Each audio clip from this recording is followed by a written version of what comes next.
Good morning everyone. काफ़ी देर से wait कर रहे हो क्या? चलो चीज़ों की नई शुरुआत करते हैं।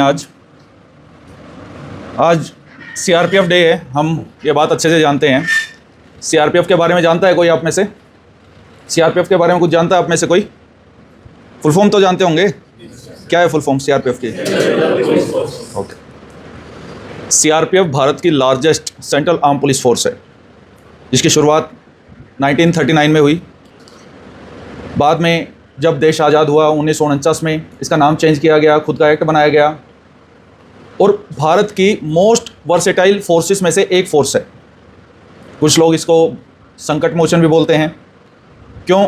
इसकी प्रेजेंस ऑल इंडिया देखने को मिलती है और हर एक रोल में सीआरपीएफ फिट होती है। सीआरपीएफ में अलग अलग लेवल पे लोग अपनी सेवा देते हैं।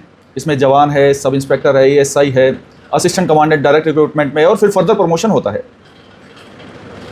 लेवल 1 मिनट के लिए साइड कर दें, रैंक 1 मिनट के लिए साइड कर दें। सीआरपीएफ के मोटो की बात करें तो इसका मोटो है सर्विस एंड लॉयल्टी। और आज सीआरपीएफ डे पे हमारे बीच ऐसे लोग मौजूद हैं जिन्होंने सीआरपीएफ में अपनी 40 साल की सर्विस दी है। उसमें एडीजी एचआर सिंह सर, जिन्होंने असिस्टेंट कमांडेंट के पद पे शुरुआत की और एडीजी रैंक से रिटायर हुए। IG Suresh Sharma sir CRPF में शुरुआत की, बाद में पंजाब पुलिस में एब्जॉर्ब हुए और आईजी के पद से रिटायर हुए। एक 2024 बैच की ऑल इंडिया गर्ल टॉपर भी हमारे साथ है, एवीके स्टूडेंट है। उसकी फर्स्ट प्रेफरेंस भी सीआरपीएफ ही है, रैंक 35। तो आज जो रिटायर्ड ऑफिसर्स हैं उनसे आप चीज़ों को सीखेंगे। आपको भी पता है, मुझे पता है, आप यूनिफॉर्म पहनने का सपना देख चुके हैं, तभी आप यहीं पे हैं। और जब बात सीएपीएफ की आती है, इसमें हमारे एग्ज़ाम के थ्रू डायरेक्ट रिक्रूटमेंट होती है 5 फोर्सेस में। उसमें सीआरपीएफ भी है, बीएसएफ भी है, आईटीबीपी भी है, एसएसबी भी है, सीआईएसएफ भी है। हर पर्सन की अपनी प्रेफरेंस हो सकती है उसके बैकग्राउंड के हिसाब से। लेकिन जब बात यूनिफॉर्म सर्विसेज की आती है तो डिसिप्लिन की आती है। जब बात एक डिफेंस एस्पिरेंट की आती है तो यहाँ पे हम सिविल सर्विसेज एस्पिरेंट से थोड़ा सा अलग होते हैं। हमारे तेवर थोड़े अलग होते हैं, हमारा प्रिपरेशन का लेवल अलग होता है, हमारे एट्रीब्यूट्स अलग होते हैं और उनमें सबसे इम्पोर्टेंट है डिसिप्लिन। आप लोग यहाँ पे आए, आज से अच्छा दिन नहीं हो सकता था अपने सपने की शुरुआत करने के लिए, इसलिए हमने इसी दिन को चूज़ किया। हो सकता है आप में से किसी ने पहले ये कोई एग्ज़ाम लिखा हो, एग्ज़ाम ना भी लिखा हो। ये एक फाउंडेशन बैच रहेगा। फाउंडेशन बैच में हम बिल्कुल बेसिक से चीज़ों को पढ़ना स्टार्ट करेंगे, एडवांस लेवल तक पढ़ेंगे। स्केड्यूल के रिगार्डिंग हो सकता है आपका बहुत सारा डाउट हो सकता है एवीकेएस के बारे में आप जानते हो ना जानते हो सकता है मेरे बारे में आप जानते हो ना जानते हो। सारी चीज़ें धीरे धीरे आप जानने लगेंगे। अबाउट एवीकेएस हम पिछले 11 सालों से डेडिकेटली सिर्फ और सिर्फ सीएपीएफ असिस्टेंट कमांडेंट एग्जामिनेशन की तैयारी करवा रहे हैं। करवाने को और एग्ज़ाम के भी करवा सकते हैं, सिलेबस ओवरलैप करता है, सीडीएस के साथ ओवरलैप करता है, स्टेट पीसीएस के साथ ओवरलैप करता है, सीएससी के प्री के साथ ओवरलैप करता है, बहुत सारी चीज़ों के साथ ओवरलैप करता है। लेकिन वी बिलीव इन स्पेशलाइजेशन। हम ऐसा सोचते हैं, पर्सनली मेरी सोच इसमें यहाँ पे ये है कि अगर एक फोकस्ड अप्रोच में पढ़ा जाए तो उस गोल को अचीव अच्छे से किया जा सकता है। बाद में आप अपने ऑप्शंस या कोई स्टूडेंट ऑप्शन डाइवर्सिफाई करना चाहे तो उसकी पर्सनल चॉइस है। लेकिन अगर फोकस्ड वे में स्टडी हो 6 महीने, 8 महीने, 1 साल, वट अगर फोकस्ड वे में कोई पर्सन किसी भी गोल पे लगे, ये एग्ज़ाम क्लियर करना ही गोल है। 4 जुलाई को हमारा एग्ज़ाम है जो नेक्स्ट ईयर है, अभी रिसेंट में 19 जुलाई को एग्ज़ाम हुआ। तो हमारी एनर्जी भी डेविएटेड नहीं होगी, पढ़ाने वालों की भी नहीं होगी और पढ़ने वालों की भी नहीं होगी, एक फोकस्ड अप्रोच में रहेगी। आपके बहुत सारे डाउट हो सकते हैं कि मुझे तो कुछ नहीं आता, मुझे इंग्लिश नहीं आती, मुझे ये नहीं आता। मेरी आपसे एक्सपेक्टेशन भी नहीं है, क्योंकि अगर आपको कुछ आता होता या बहुत कुछ आप पहले जान रहे होते तो फाउंडेशन बैच का पार्ट बनने की नहीं सोचते आप। जो 6 मंथ का बैच आता है, 4 मंथ का बैच आता है, आप उसका पार्ट बनते। मेरी आपसे एक ही एक्सपेक्टेशन रहेगी through out the year, I will be your course head. मैं आपको कुछ चीज़ें पढ़ाऊंगा भी, वो हम डिस्कस कर लेंगे, कल से मेरी ही क्लास रहेगी। लेकिन एज ए कोर्स हेड मैं आपसे ये एक्सपेक्टेशन रखता हूँ कि आप डिसिप्लिन वे में बस अपनी पढ़ाई करें। पढ़ाई का एक्सपेक्टेशन भी मेरी ये नहीं है कि 10 घंटे पढ़ना है, 15 घंटे पढ़ना है। मेरी एक्सपेक्टेशन ये है कि आप क्लासेस के अलावा 5-6 घंटे पढ़ लें। अगर कोई कैंडिडेट इतना करता है उसका एग्ज़ाम नहीं रुक पाएगा, चाहे उसका 0 लेवल हो चाहे उसका अपर लेवल हो। It doesn't matter for me. अभी जो एग्ज़ाम हुआ 19 जुलाई को, कल रात एक वीडियो भी आई है, पता नहीं आप में से किसी ने देखी है नहीं देखी है, अभी पार्ट 1 आया है उसका। उसमें मैंने विद प्रूफ दिखाया कि एवीकेएस में हम क्या पढ़ाते हैं और कहाँ से क्या आया है उस चीज़ में आपके एग्ज़ाम में। और आप यहाँ पे बात सिर्फ पढ़ाई की नहीं है, जब आप वो वीडियो देखेंगे ना, यू विल एनालाइज कि there are number of questions जो आप लॉजिकल रीजनिंग से ही सोल्व कर सकते थे। और एक ऑफिसर, जो आज हम ऑफिसर लेवल की तैयारी कर रहे हैं, असिस्टेंट कमांडेंट एक कंपनी कमांडर के रूप में होता है, तो ऑफिसर से यही एक्सपेक्टेशंस है सबसे ज़्यादा कि उसकी लॉजिकल रीजनिंग होनी चाहिए, क्योंकि उसको डिफ़िकल्ट सिचुएशंस टैकल करनी पड़ेंगी। अभी हमने देखा कि प्रोटेस्ट था, वहाँ पे सीएपीएफ की पोस्टिंग आई, काफ़ी डिफ़िकल्ट सिचुएशंस थी, उनको हैंडल करना पड़ेगा, टेररिस्ट एरिया में हैंडल करना पड़ेगा, लेफ्ट विंग एक्सट्रीमिज्म को टैकल करने के लिए सीएपीएफ ने कंट्रीब्यूट किया है, उसमें सीआरपीएफ का नाम सबसे ऊपर है। सारी फोर्सेस कंट्रीब्यूट करती हैं अपने अपने लेवल पे। तो जब एक कंपनी कमांडर बनता है तो उसको ऐसा नहीं है कि सिर्फ उसको पॉलिटी आनी चाहिए, उसको ज्योग्राफी आनी चाहिए। तो हमारा जो पढ़ाने का तरीका रहता है या थ्रू आउट द ईयर आपसे जुड़ा रहने का तरीका रहता है, वो यही रहता है कि आपकी ओवरऑल पर्सनैलिटी डेवलप भी हो सके, आप जीवन में एक्सेल कर पाएँ। अगर आप असिस्टेंट कमांडेंट बने, असिस्टेंट कमांडेंट तो बहुत लोग बनते हैं, अभी 2024 में 515 वैकेंसी थी, 515 लोग बने, लेकिन क्या सबका लेवल सेम है? नहीं, सबका जो साइकोलॉजिकल लेवल है वो अलग लेवल का है। किसी में पेशेंस बहुत ज़्यादा है, किसी की कौन सी स्किल बहुत अच्छी है। सिचुएशन हैंडलिंग सबसे अच्छी होनी चाहिए, ये एक्सपेक्टेशन रहती है। और सिचुएशन हैंडलिंग कब अच्छी होगी? जब आप वेरियस सिचुएशंस को टैकल करना सीखोगे। एक्सपीरियंस बहुत बड़ी चीज़ है। तो हमारा जो फोकस केवल किताबें रटने पे, किताबें पढ़ने पे नहीं होगा। कंटेंट तो हमें कंज्यूम करना ही है, कंटेंट मैटर तो होना ही चाहिए, क्योंकि एग्जाम भी निकालना है, एग्जाम में कंटेंट की वैल्यू है। लेकिन उस कंटेंट की इंप्लीमेंटेशन भी आनी चाहिए, पेपर तो वही डिमांड करता है। प्रोसीजर जानते हैं ना, 4 जुलाई को हमारा पहले पेपर 1 होगा 250 नंबर का, उसमें 125 MCQ आएंगे, जो कि हमारा जीएस का सिलेबस रहता है, फिर मैथ्स रीजनिंग का सिलेबस रहता है। फिर आपका सेम डे ही पेपर 2 होगा, जो कि डिस्क्रिप्टिव नेचर का है। उसमें 6 कंपोनेंट्स हैं, essay, argument, report writing, precis, comprehension, grammar part. कुछ लोगों को ये डाउट होगा कि सिलेबस मेरा कब तक हो जाएगा। सिलेबस आपका जो नेक्स्ट सीडीएस का एग्जाम आएगा, अप्रैल में नेक्स्ट सीडीएस का एग्जाम है, उससे पहले आपका हो जाएगा पेपर 1 का। जो चीज़ें डायनेमिक नेचर की हैं, जैसे कि करंट अफेयर्स, अब मई मंथ के करंट अफेयर अप्रैल में थोड़े पढ़ा देंगे, एस्ट्रोटॉक से थोड़े जुड़े हुए हैं, तो वो तो मई में ही पढ़ा पाएंगे ना।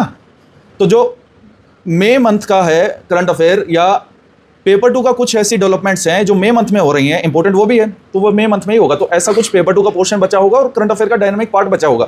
पेपर 1 का मोस्टली चीज़ें आपके हो चुकी होंगी। किसी को फिर भी फर्दर डाउट है कि फैकल्टी कौन है, क्या पढ़ाएंगे, तो आप आफ्टर क्लास मिलके जा सकते हैं, 1 बाय 1 सारी चीज़ों को सोल्व करेंगे। दूसरा, एक पेशेंस रखना जीवन में। मुझे नहीं पता आप में से कल कितने लोग मुझे इस क्लास में दिखेंगे, लेकिन आज जो यहाँ पे आया है मैं उसका दिल से स्वागत करता हूँ। और आप आज खाली हाथ वापस नहीं जाएंगे, आज बहुत कुछ सीख के जाएंगे। मुझे नहीं पता कि आप एवीकेएस में कंटिन्यू करने वाले हैं, नहीं करने वाले हैं, लेकिन एक चीज़ है, आपको आज यहाँ पे बैठने का प्राउड फील होगा और आपको रिग्रेट नहीं होगा। लाइफ लॉन्ग वो आपको हेल्प करेगी जो आप लर्निंग यहाँ से लेके जाने वाले हो। क्योंकि अभी मैं जिन पर्सनैलिटीज से आपको मिलाऊंगा वो किताबों में नहीं मिलेंगी उनकी बातें। और किताबों से सीखना और किसी इंसान से सीखने में बहुत फ़र्क है, बहुत ज़्यादा फ़र्क है। आप अपने माता पिता से बहुत चीज़ें ऐसी सीखते हैं, अपने दोस्तों से बहुत ऐसी चीज़ें सीखते हैं, ग्रैंड पेरेंट्स से या पीयर ग्रुप में बहुत चीज़ें ऐसी सीखते हैं। वो बुकिश नॉलेज नहीं है, वो आपके मेंटल लेवल को, आपके साइकोलॉजिकल लेवल को अपलिफ्ट करता है।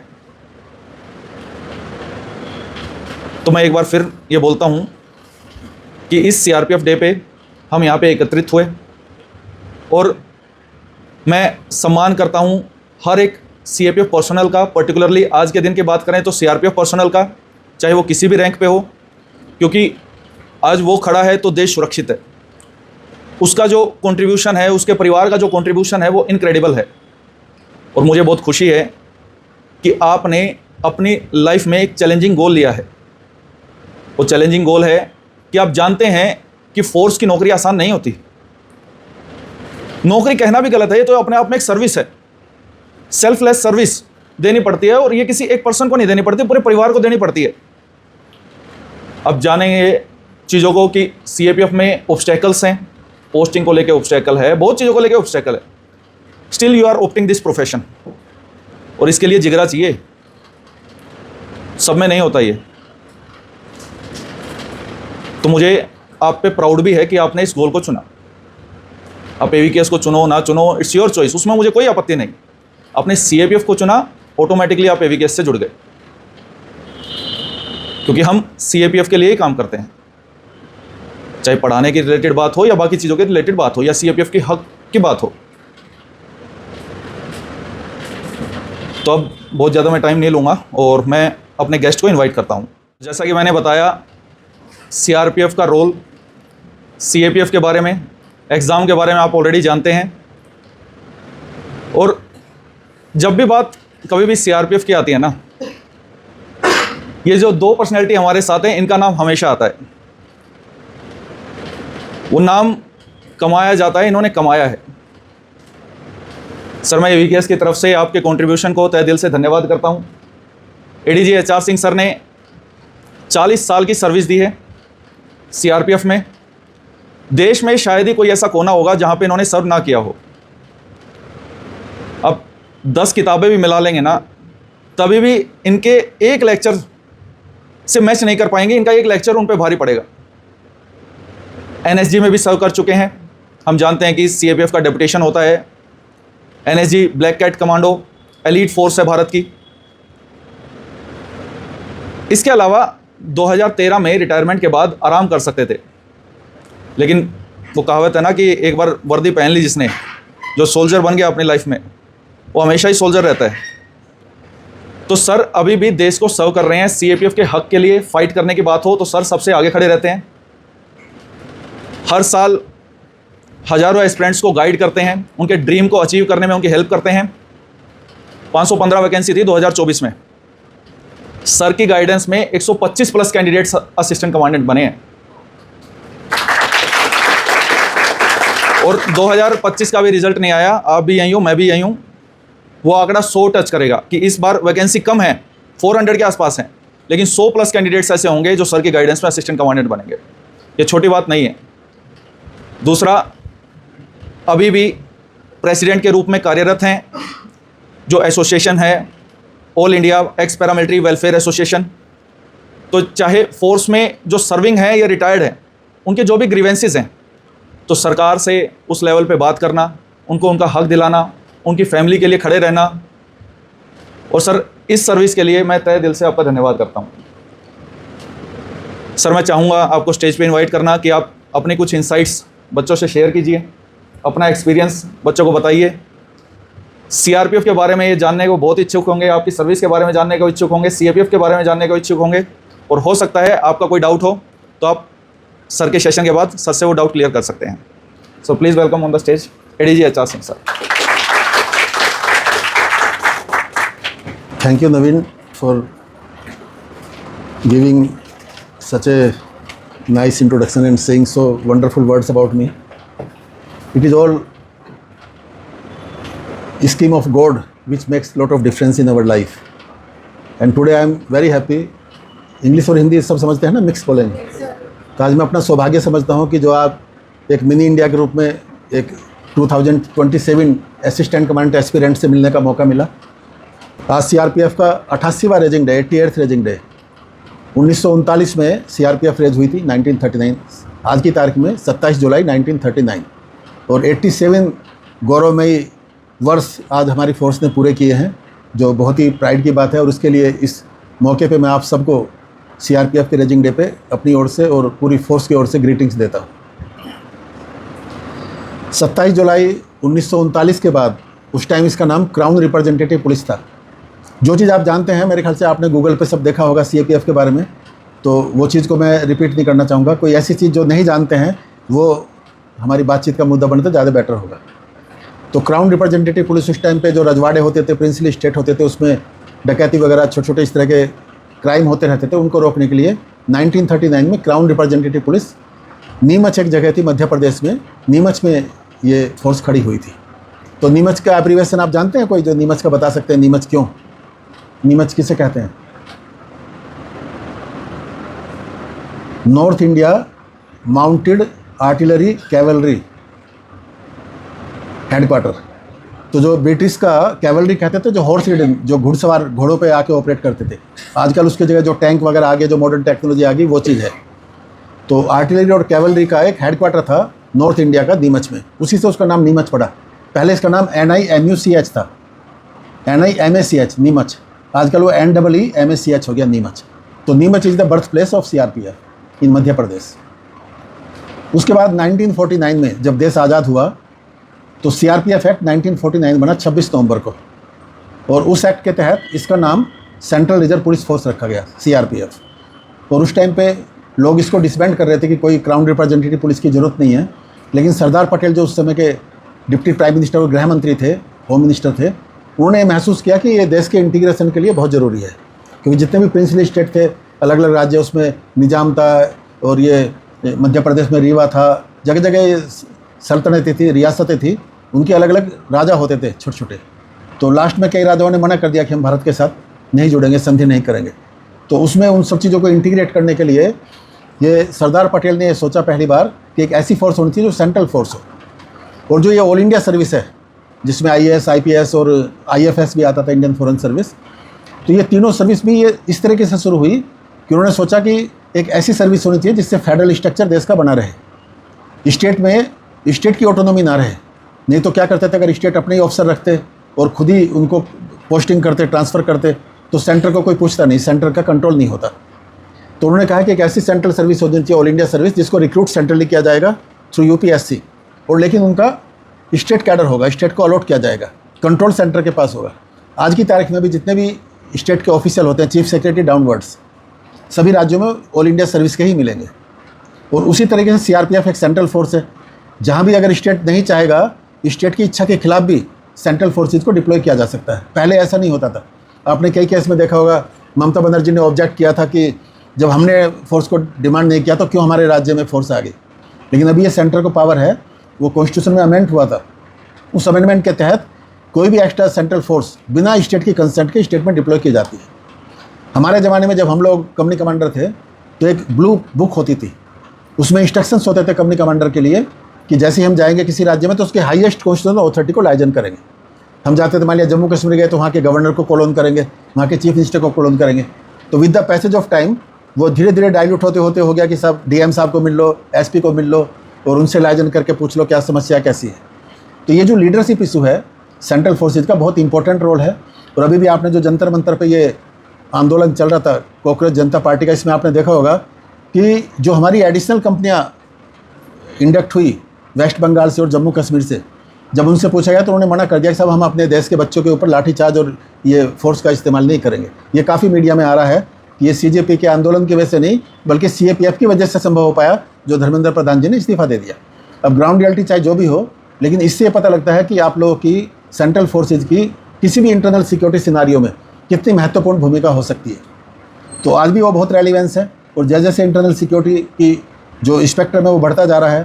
पहले नक्सल वायलेंस पूरे राज्यों में फैली हुई थी, 9 राज्य जो है नक्सल वायलेंस से अफेक्टेड थे, जिसमें छत्तीसगढ़, झारखंड, ये पूरा, और जो बॉर्डर एरिया थे, जंक्शन एंड ट्राई जंक्शन, जहाँ 2 राज्यों के या 3 राज्यों के बॉर्डर मिलते थे, जैसे गढ़चिरौली, वो महाराष्ट्र, उड़ीसा, आंध्र प्रदेश, झारखंड, छत्तीसगढ़, ये बिहार में जो ऊपर ये 2-3 खास ज़िले थे जहाँ पे बहुत ज़्यादा उग्रवाद था, गया के पास, गया ज़िला था उसमें, और उत्तर प्रदेश में भी ये सोनभद्र और चंदौली ज़िले थे, 2 ज़िले थे जो बॉर्डर ज़िले थे। तो जहाँ जहाँ भी स्टेट के बॉर्डर थे तो ये टेररिस्ट या क्रिमिनल क्या करते थे, एक स्टेट में क्राइम करके दूसरे स्टेट को क्रॉस कर जाते थे, तो वहाँ पर लॉ ऑफ द लैंड उनको लागू नहीं होता था। इसलिए जहाँ जहाँ भी बॉर्डर एरिया था उसमें सेंट्रल फोर्सेज का डिप्लॉयमेंट बहुत एज ए प्लान और एज ए स्ट्रेटेजी किया गया कि इन बॉर्डर एरिया को पूरा अच्छी तरह से क्लियर करें। उसमें भी जो डिफ़िकल्ट टेरेन थी, जंगल टेरेन था, और इस तरह का एरिया था जहाँ पे इनएक्सेसिबल एरिया था, इनहॉस्पिटेबल एरिया था, वहाँ पे सेंट्रल फोर्सेज का कई जगह तो बाई एयर उनको वो किया गया। अबू जमात का नाम आपने सुना होगा, छत्तीसगढ़ में जब आर्मी को इंडक्ट किया गया तो आर्मी ने मना कर दिया कि हम इसमें नहीं जा सकते, कोई सोच ही नहीं सकता था कि वहाँ जा सकते हैं। अभी जो लास्ट में ऑपरेशन ब्लैक फॉरेस्ट हुआ, उसमें आपने देखा होगा कितना लंबा चौड़ा पहाड़ी एरिया था, कोटेपट्टू, और उसमें किस तरह से फोर्सेज ने 21 दिन का ऑपरेशन चला के उसको एक तरफ से क्लियर किया। तो जितने भी चैलेंजिंग टास्क थे, ये सब आप लोगों की जो हमारे CAPF के लीडर्स हैं, और जो खासकर ground commander, company commander level के हैं, जो नीचे के लेवल की लीडरशिप है, वो इस सब चीज़ के लिए उनको क्रेडिट जाता है। और इसलिए आज हम CRPF के रेजिंग डे पे उनको भी अपनी ओर से याद करते हुए उनको भी बहुत बधाई देते हैं कि उनकी वजह से देश के अंदर ये आंतरिक सुरक्षा कायम हो पाई। और आज जो देश नक्सल मुक्त हो पाया, जिसके लिए देश के गृह मंत्री ने 30 मार्च को पार्लियामेंट में पूरी CAPF को सल्यूट किया, तो वो इसीलिए किया कि वो जानते हैं कि कितना मुश्किल काम था। और उन्होंने कहा कि हम इनको पानी नहीं दे पाते थे, 350 ग्राम पानी देते थे और 2-3 लीटर पानी पसीने में बह जाता था, और गर्मी इतनी थी कि 45 से 50 डिग्री टेम्परेचर होता था वहाँ पहाड़ी पे, और तब भी इन लोगों ने 21 दिन तक उसमें ड्यूटी करके और उसको अंजाम दिया। तो ये एक नेशनल लेवल का प्राइड है। तो कई बार मैंने देखा जो लोग खुश हैं, हमारे कई दोस्त पियोन होते थे और पियोन होने के साथ साथ उनकी क्वालिफिकेशन LLM थी। एक DC छाछर होते थे, डाल्टन छाछर, वो LLM थे और लेकिन पियोन की नौकरी करते थे। तो एक हमारे साथी थे BS गिल, जो मिनिस्ट्री ऑफ कॉमर्स में डेपुटेशन पे थे। तो एक रोज़ मैं उनसे मिलने चला गया, यहीं राजेंद्र प्लेस में दफ्तर था उनका। तो कहने लगे, भाई ये छाछर ने नाक में दम किया हुआ है। मगर छाछर तो हमारे कॉलेज टाइम के दोस्त थे। मगर बताओ क्या दिक्कत है, अभी बात करवा देते हैं। तो बोले वो ऑल इंडिया फलानी इतने 26 यूनियन के प्रेसिडेंट थे। वो रिक्शा यूनियन का प्रेसिडेंट, तांगा यूनियन का प्रेसिडेंट, जितने भी छोटे छोटे लेवल की लेबर यूनियन थी, उन सब के ऑल इंडिया लेवल पे प्रेसिडेंट थे। लेकिन नाम था उनका, क्योंकि वैल्यू सिस्टम था और वो कमिटमेंट था और लोग उनसे जुड़े हुए थे, नेटवर्किंग था। तो आजकल की जैसे टेक्नोलॉजी में आपने देखा नई नई चीज़ें आ रही हैं। अब AI से काम कितना, जॉब भी कम हो गए हैं। AI से आप उसको हुक्म दो और AI आपके लिए काम कर देती है। तो जो चीज़ पहले संभव नहीं थी, वो आज सब चीज़ें संभव हो रही है बिकॉज ऑफ टेक्नोलॉजिकल डेवलपमेंट। तो ये एक पर्सनल परसेप्शन की बात है कि एज ए लेडी ऑफिसर कई लोग उनको अभी ये कह रहे हैं कि आप मत जाओ, मुश्किल हालात हैं। लेकिन आज हमारी लेडी ऑफिसर ऐसी हैं जिनको लेडी सिंघम के नाम से जानते हैं। कई लेडी को हम कहते थे आप जंगल कैंप में मत जाओ, नहीं सर हम तो जाएंगे, और वो आगे बढ़ के 15 दिन के जंगल कैंप में गई, बहुत अच्छा उन्होंने काम किया। तो लेडी ऑफिसर्स में जो जॉब सेटिस्फैक्शन है, ये एक आपका पर्सनल परसेप्शन है। कोई नौकरी अच्छी या बुरी नहीं है। जब हम असिस्टेंट कमांडेंट थे, हम उस टाइम DSP बोलते थे इसको, आज असिस्टेंट कमांडेंट बोलते हैं। हम कहते थे हम जिंदगी भर एज ए DSP काम करने को तैयार है, क्योंकि हमारी पावर इतनी थी कि जो आज DG की भी नहीं है। भर्ती हम करते थे, जो काम हम करते थे और राजा की तरह रहते थे। सिक्योरिटी एड था, गाड़ी थी और अपना आराम से वर्दी पहन के प्राइड महसूस करते थे। तो हमें कभी ये नहीं लगा कि हमारा प्रमोशन हो तो तभी हमें कोई अच्छा महसूस होगा। तो ये मैं इसलिए कह रहा हूँ कि ये पर्सनल चॉइस होती है कि जिन लोगों को जॉब सेटिस्फैक्शन, आप किस तरह का कैरियर अपने लिए देखना चाहते हैं। कई लोग जो हैं छोटी नौकरी में बहुत खुश हैं। हमारे कई सिपाही थे तो मेरे साथ जाते थे वो पार्टी में। ओसवाल और ये जो बड़े बड़े इंडस्ट्रियलिस्ट थे, वो कई बार बुलाते थे घर पे, तो गनमैन के तौर पर हमारे साथ जाते थे। एक दो बार हम उनको भेज देते थे कि जाओ जाओ फलाने के यहाँ आप चले जाओ। तो वो उनको पैसे वाले लोग थे, तो उनको उस ज़माने में 1986 की बात है, एक एक कंबल जो उस टाइम 2000 रुपये का आता था, बहुत अच्छा माउस मिंक ब्लैंकेट ओसवाल वाले मैन्युफैक्चर करते थे, और 500-500 रुपये उनको सबको कैश देते थे, वो बांटते थे ऐसे। तो इसने हमारे लड़के ने मना कर दिया कि साहब, मैं अगर साहब को पता लग गया नौकरी चली जाएगी। तो फिर एक दूसरे दिन उसने कहा कि ये जो लड़का आपका बहुत ईमानदार है और उसको बोलो जितने पैसे पे आना चाहे तो नौकरी से रिजाइन कर दे, हमारे यहाँ ज्वाइन कर ले। तो मैंने उससे पूछा, मगर कमलनैन क्या ऐसे ऐसे वो कह रहे थे ओसवाल, क्या जाना चाहते हो? बोले साहब मेरे एप्पल के बाग है, मैं घर से बहुत अमीर हूँ, मैं तो इस वर्दी के लिए नौकरी कर रहा हूँ, मुझे कोई पैसे की ज़रूरत थोड़ा ही है। तो ये भी चीज़ एक सिपाही होकर उसके अंदर कितना वैल्यू सिस्टम है। तो ये चीज़ एक पर्सनल चॉइस है। जो ये जॉब है CAPF में, आपको कोई भी 5 फोर्स में से कोई भी एक फोर्स अलॉट हो सकती है, जिसमें CRPF, BSF, SSB, ITBP और आसाम राइफल। तो आसाम राइफल के तो है नहीं CISF। आसाम राइफल भी पैरामिलिट्री में आती है, लेकिन उसका सिलेक्शन जो है अलग है।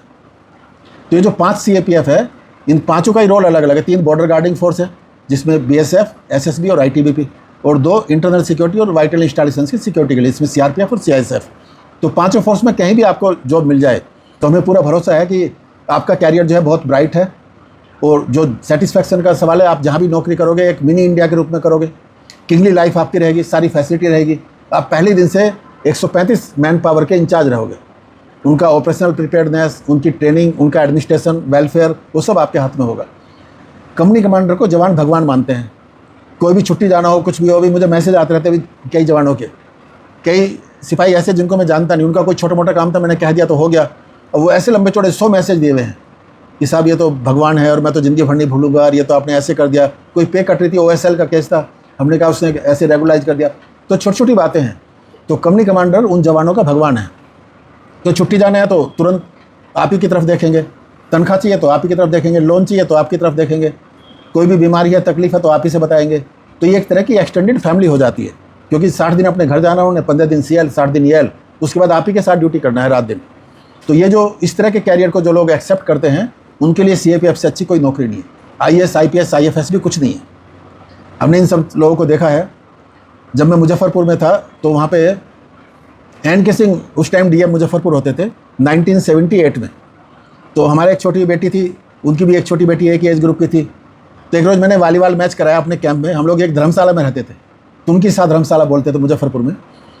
तो SP को भी बुला लिया मैंने। अनिल पांडे SP होते थे जो बाद में RPF के DG बने, और ये NK सिंह को भी बुला लिया, DM साहब थे। तो मेरा CHM था हवलदार हरदयाल सिंह, हरियाणा से था। तो बार बार कहता था साहब मुझे काली डोरी चाहिए। काली डोरी का मतलब वो गजेटेड ऑफिसर बनना चाहता था, और उसको बाद में काली डोरी मिल भी गई। बहुत अच्छा था, बहुत हेल्पफुल था, बहुत मेहनती था, और वो काम करना जानता था कि काम कैसे लिया जाए। तो मैं तो उनको बुला के बोल दिया वॉलीबॉल मैच में, तो आराम से 10 बजे मैच था, तो 5 मिनट पहले ऊपर से निकला घर से। उसने क्या किया, लाइजन करके आसपास से सोफ़ा सेट कलेक्ट कर लिया, सारे कैंप की गोबर से लिपाई करवा दी, सुबह सुबह उसमें चूने से मार्किंग करवा दिया, जो गेरू वेरू लगा के गमले वमले लगा दिए, पूरा वैसे कर दिया, पूरा हुलिया ही बदल दिया कैंप का। मतलब 4 बजे उठ कर 4-5 घंटे में। और वो डांट रहा लोगों को कि मर जा फलाना, ये होने वाला है, ये कर, वहाँ नहीं हुआ, डांट डपट के सारा काम वो कर लिया, मैनेज कर लिया।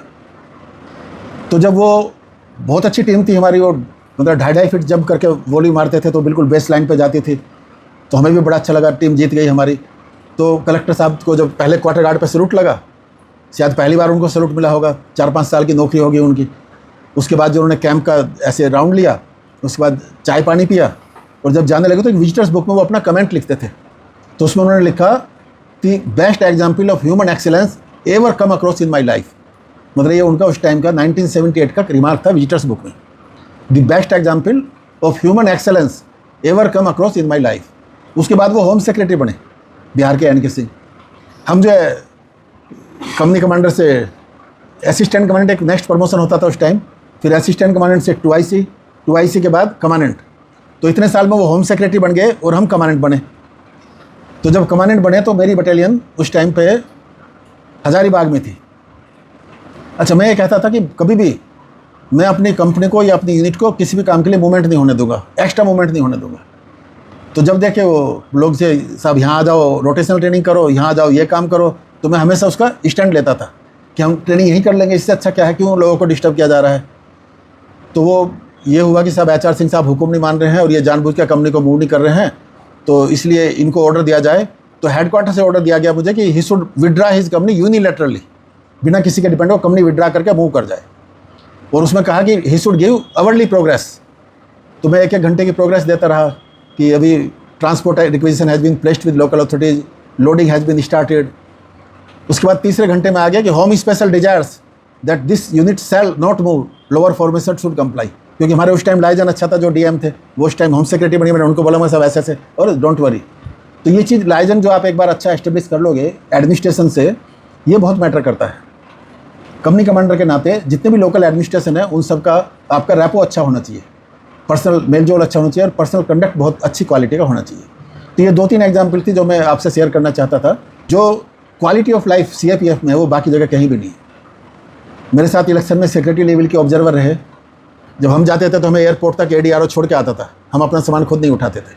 वो सेक्रेटरी 3-4 बैग कंधे पे लपेट के हमें मिलते थे वहाँ वेटिंग रूम में, और वो खुद आते थे। तो ये फ़र्क है, हम लोग मैन पावर से डील करते हैं, और एज ए कंपनी कमांडर आप 135 लोगों को कमांड कर रहे हैं। जैसे जैसे हियरार्की में आप बढ़ते जाते हो, एज ए कमांडेंट आप 1000 लोगों को कमांड कर रहे हैं, एज ए DIG आप 5000 लोगों को कर रहे हैं, एज ए IG आप 20,000 को कर रहे हैं, एज ए DG आप 3 लाख को कर रहे हैं। तो जैसे जैसे ये दायरा बढ़ता जाता है, तो उसमें मेरी एक ही सलाह है कि बी ह्यूमन, हमेशा एक अच्छे इंसान बनो। क्योंकि बाकी सब चीज़ हो सकती है, इंसानियत और जो ह्यूमन अप्रोच है वो सबसे अच्छी अप्रोच है। और बी हेल्पफुल, बी कंपैशनेट। अब जैसे जवानों के 2-3 मुद्दे होते थे। पहला होता था उनकी ड्यूटी अच्छी हो, उसमें भेदभाव ना हो, इम्पार्शियलिटी हो। दूसरा होता था उनको खाना अच्छा मिले, टाइम पे मिले, गर्म मिले। तीसरा होता था जब उनको घर में समस्या हो, छुट्टी चाहे तो उनको छुट्टी मिले। तो मैंने देखा नीचे स्तर पे काफ़ी भाईबंदी लोग करते थे। जो CHM है वही एप्लीकेशन आगे नहीं करेगा, कोई उसके इलाके का होगा उसको कहेगा 2 किलो घी लेके आना, चल जा छुट्टी चला जा, वो 2 किलो घी लेके आ देगा। फिर किसको कहेगा अच्छा ये वहाँ आंध्र प्रदेश का काजू लेके आना, तुम्हारे यहाँ काजू बहुत होते हैं, वो काजू लेके आएगा। क्योंकि सब लोग अपने अपने हिसाब से अपना रैपो सेट करना चाहते हैं। तो मैं देखता था कि ये कितना भी आप कंट्रोल कर लो, सिस्टम में ये चीज़ें डिस्टोर्सन हमेशा रहेगा। तो मैंने ये क्या एप्लीकेशन सिस्टम ख़त्म कर दिया।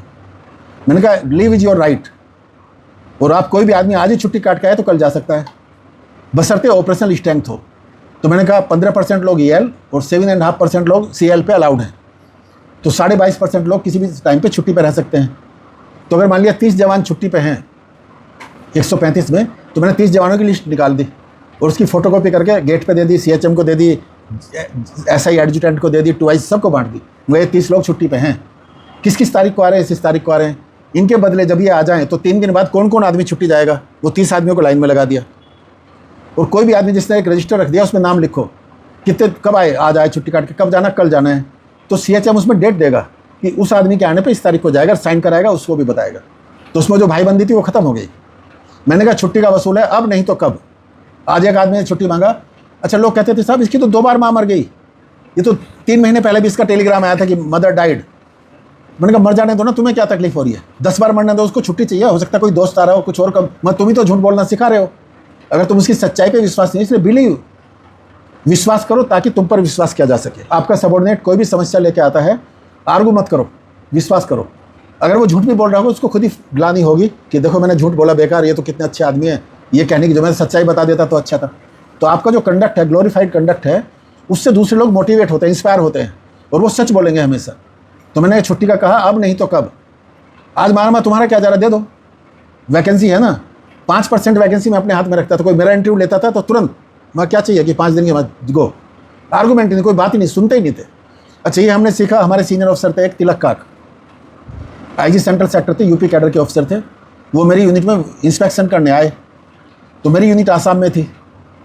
अच्छा, 150 लोगों ने अप्लाई कर दिया ट्रांसफ़र के लिए कि साहब हमें पंजाब भेज दो, हमें यूपी भेज दो, हमें यहाँ भेज दो। और लंबी लाइन लग रही है।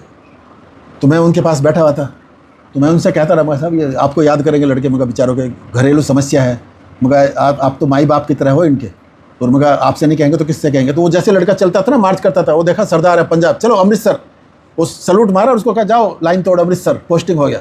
तो 150 लोगों का पोस्टिंग हो गया। मुझे मैंने कह दिया, मगर साहब आसाम के लड़कों को मेरी यूनिट में कर दो और इनको जहाँ जहाँ मांग रहे कर दो, मेरा क्या जा रहा है, मुझे तो और अच्छा जॉब सेटिस्फेक्शन मिलेगा हमारे जवानों को। तो एक हमारे सूबेदार मेजर थे सरदार जी मेघ सिंह, उनके घर में बहुत जेन्युइन समस्या थी। उनकी बेटी शादी लायक थी, घर में भी समस्या थी, पत्नी बीमार थी, और वो कई बार एप्लीकेशन दे के थक चुके थे। जब मैं उनको प्लेन पे सी ऑफ करने आ रहा है एयरपोर्ट पे, तब वो कहने लगे अलग को क्या कि सर मेरा भी करा दो अमृतसर। अच्छा, उन्होंने ना एप्लीकेशन दिया ना इंटरव्यू लिया, उन्होंने देखा तो सबकी लॉटरी खुल गई, क्योंकि ऐसे हेल्पफुल ऑफिसर भी होते हैं। तो मैंने फिर उनको, जब वो अंदर बैठ रहे, मैं कहा साहब इनका भी कर दो कल्याण, एक आदमी को क्यों छोड़ रहे हो। मैंने वहीं उससे 2 लाइन लिखवाई, वहीं अप्रूव कराया, उनका जाओ। तो भी सूबेदार मेजर 8th बटालियन अमृतसर। तो ये होता है जब आप हेल्पफुल होंगे। तो आज वो भी नहीं है, पर मैं उनका जिक्र कर रहा हूँ क्योंकि उसने एज ए IG अपनी ड्यूटी को एक्स्ट्रा माइल चला। वो चाहते तो 2-4 लोगों का कर दे, 2-4 को रिजेक्ट करते, टाइम वेस्ट करते। वो हेल्पफुल थे, कंपेशन था, इसलिए उन्हें सबकी हेल्प करना उचित समझा। तो ये जो लीडरशिप सेटिस्फैक्शन है जो आपको इस रोल में मिलेगा, ये जो पावर है, छुट्टी पे छोड़ना, छोटी छोटी समस्याओं को सुनना, सैनिक सम्मेलन होता है, दरबार, तो आप जैसे राजा महाराजा दरबार लेते थे, कंपनी कमांडर दरबार लेता है, खाने की क्वालिटी को अच्छा करना। मैंने देखा जवानों का 5 स्टार की तरह से खाना कर दिया मैस में, फ्रिज लगवा दिया, मॉस्किटो किलर लगवा दिया, टीवी लगवा दिया, नोटिस बोर्ड लगवा दिया, मसालेदानी टॉप क्वालिटी की लगवा दी, पंखे लगवा दिए, कूलर लगवा दिया, बाद में तो AC भी लगवा दिया। तो लोग कहने लगे इनकी आप आदत ख़राब कर रहे हो जवानों की, ये तो कल को ड्यूटी नहीं करेंगे, इनको इतना कंफर्ट क्यों दे रहे हो। मगर जिसको आज आप कंफर्ट कहते हो नेसेसिटी है। जो AC, आजकल सारी गाड़ियाँ AC होनी चाहिए, सारे घर में AC होने चाहिए, इर्रेस्पेक्टिव ऑफ रैंक, क्योंकि ये रिक्वायरमेंट है। जैसे जैसे समय चेंज होता है तो सब लोगों की एस्पिरेशन बढ़ती है। तो इसमें हमें ये नहीं सोचना चाहिए वो ये आदमी क्यों AC में रह रहा है, ये तो मेरा ही हक है। तो जो बेसिक फैसिलिटीज़ हैं विद द पैसेज थर्ड, जैसे जैसे इन्वेंशन हो रहा है, टेक्नोलॉजी बढ़ रही है, तो ये सारी चीज़ें हमें अपने सबॉर्डिनेट के लिए करनी चाहिए। तो मैं देसी घी देता था, स्वीट डिश देता था, तंदूर लगवा दिया, तंदूरी रोटी देता था। जो जियोज मैस का मेनू होता था वो ORS मैस में होता था। तो लोग देखने आते थे भाई इनके यहाँ, और खर्चा बहुत कम। मतलब मेरे ज़माने में 125 रुपये 1 महीने की कटिंग आती थी।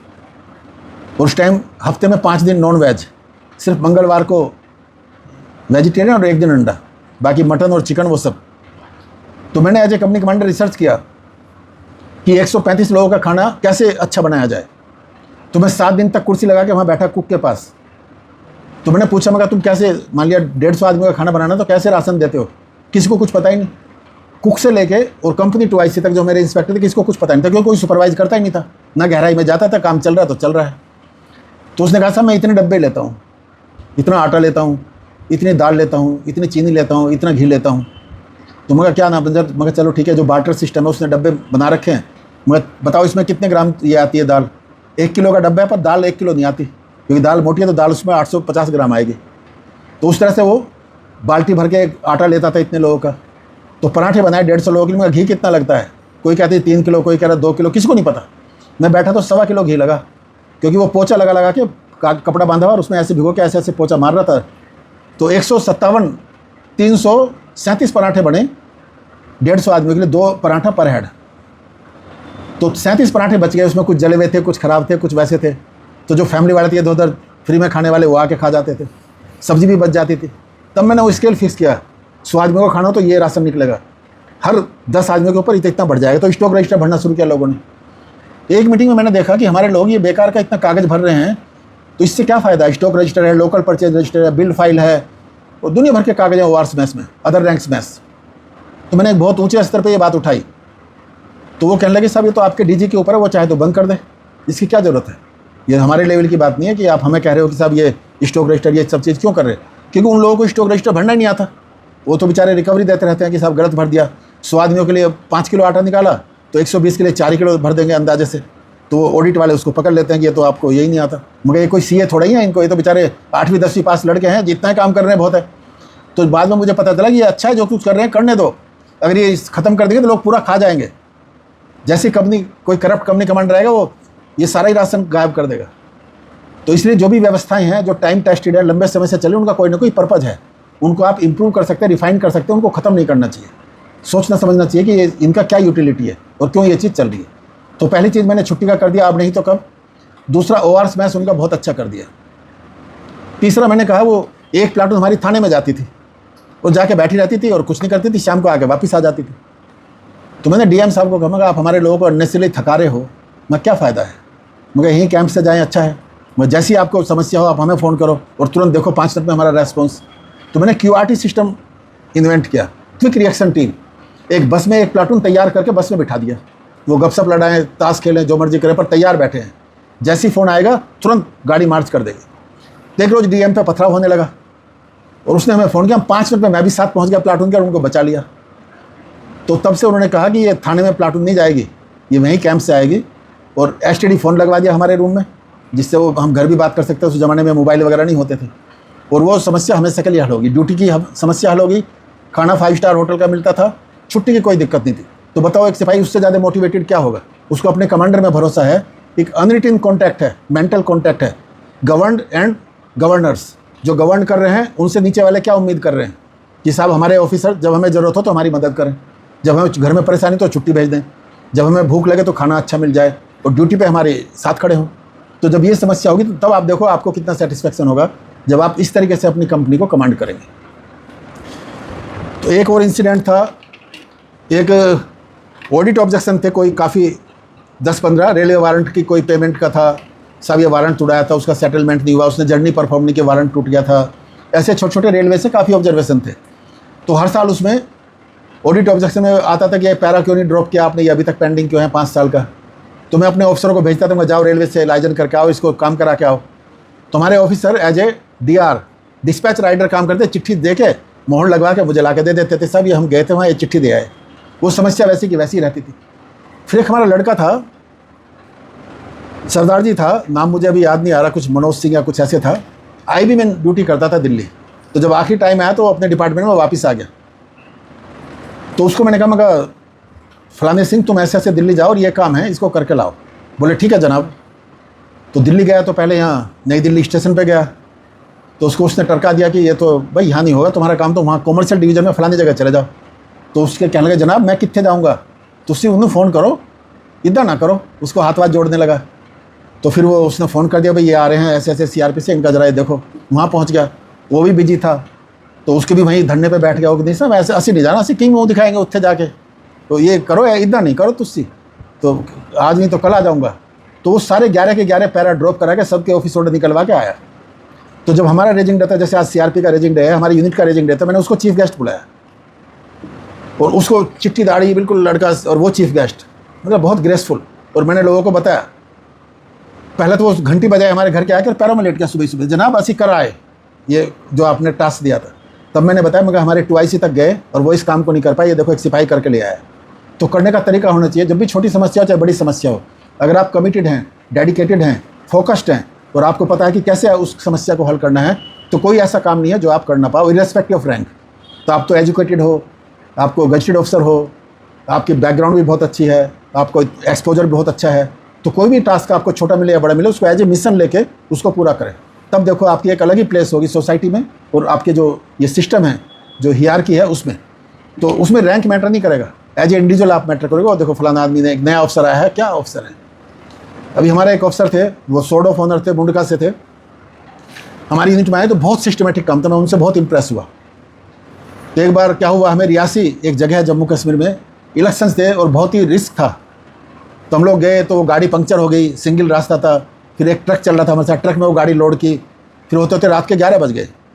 तो 11 बजे हम रियासी सर्किट हाउस में गए, तो हम, मेरे लिए तो रूम मिल गया, जो हमारे 2 यंग ऑफिसर थे इनको रूम नहीं मिला। तो 11 बजे फिर ये मेरे पास आए कि सर वो एकोमोडेशन नहीं हो पा रही है। मगर चिंता मत करो। तो मैं बाहर देखा, पंजाब पुलिस के कमांडो थे, वो उनकी ड्यूटी लगी हुई थी, बुलेट प्रूफ मोर्चा लगा हुआ था। तो मैंने एक उसको बुलाया, मेजर सिंह। सर मैं कहा तुम टहल सिंह ढिल्लों की पलटन से हो? कि जी जनाब। मैं कहा 1 मिनट ज़रा ऊपर आना।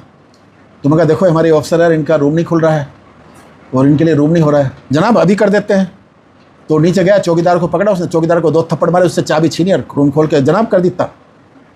तो जहाँ हमारे दोनों ऑफिसर जो बहुत ब्राइट ऑफिसर थे, सोर्ड ऑफ ऑनर थे अपने बैच के, वैसे भी टॉपर थे, वो दोनों हार गए लाइजन में, और वो एक सिपाही फट करके उसने दे दिया समस्या का हल। उसे पता रूम तो खाली है, चाबी चौकीदार के पास, उसने उसको छीनी चाबी, खोला और दे दिया। तो दोनों ऑफिसर अपने आराम से एडजस्ट हो गए। तो छोटी छोटी इंसिडेंट हैं जिनका बहुत बड़ा मैसेज और यूटिलिटी है लाइफ में। अभी इस मौके पे मैं बताना चाहूँगा कि सीआरपीएफ ने और पूरी सीएपीएफ ने internal security, counter insurgency, counter terrorist, left wing extremism, election duties, right control, disaster relief, protection of vital national and international institutions, ये सारा रोल सीएपीएफ करती है। मल्टी डायमेंशनल रोल है और बहुत ही चैलेंजिंग रोल है, बहुत इनहॉस्पिटेबल सिचुएशन में है, हाई रिस्क जोन में काम करते हैं। लेकिन परसेप्शन अलग अलग होता है, कई लोग इसको एंजॉय करते हैं, कई लोग जो है सोचते हैं कहाँ फंस गए, क्या हो गया, कैसे है। तो इन चीज़ों से डरना नहीं है, उस चैलेंज को एक्सेप्ट करना है, और उसको, आपके साथ तो पूरी फौज है, तो उसको एज ए लीडरशिप दिखाते हुए उसको अंजाम देना है।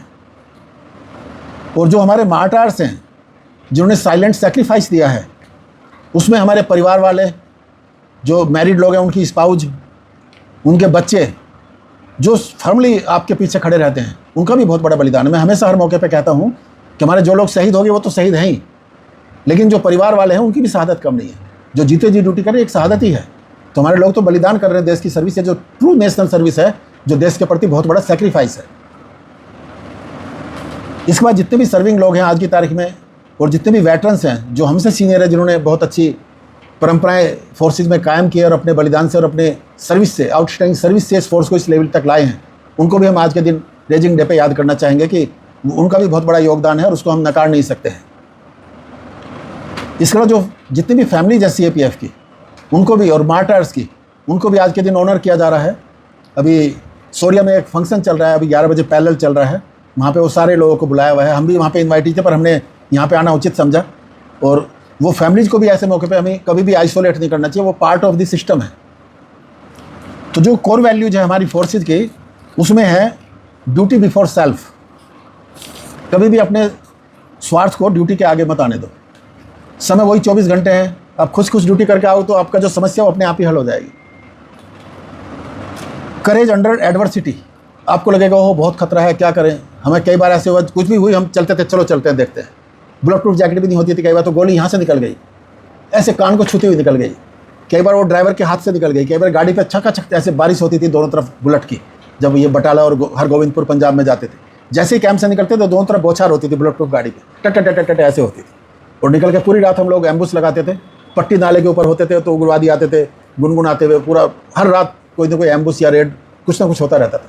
पर आज हम मुड़ के देखते हैं तो वो बहुत गोल्डन टाइम था जीवन का, जब हमने इस तरह के हाई रिस्क जोन में ड्यूटी की है।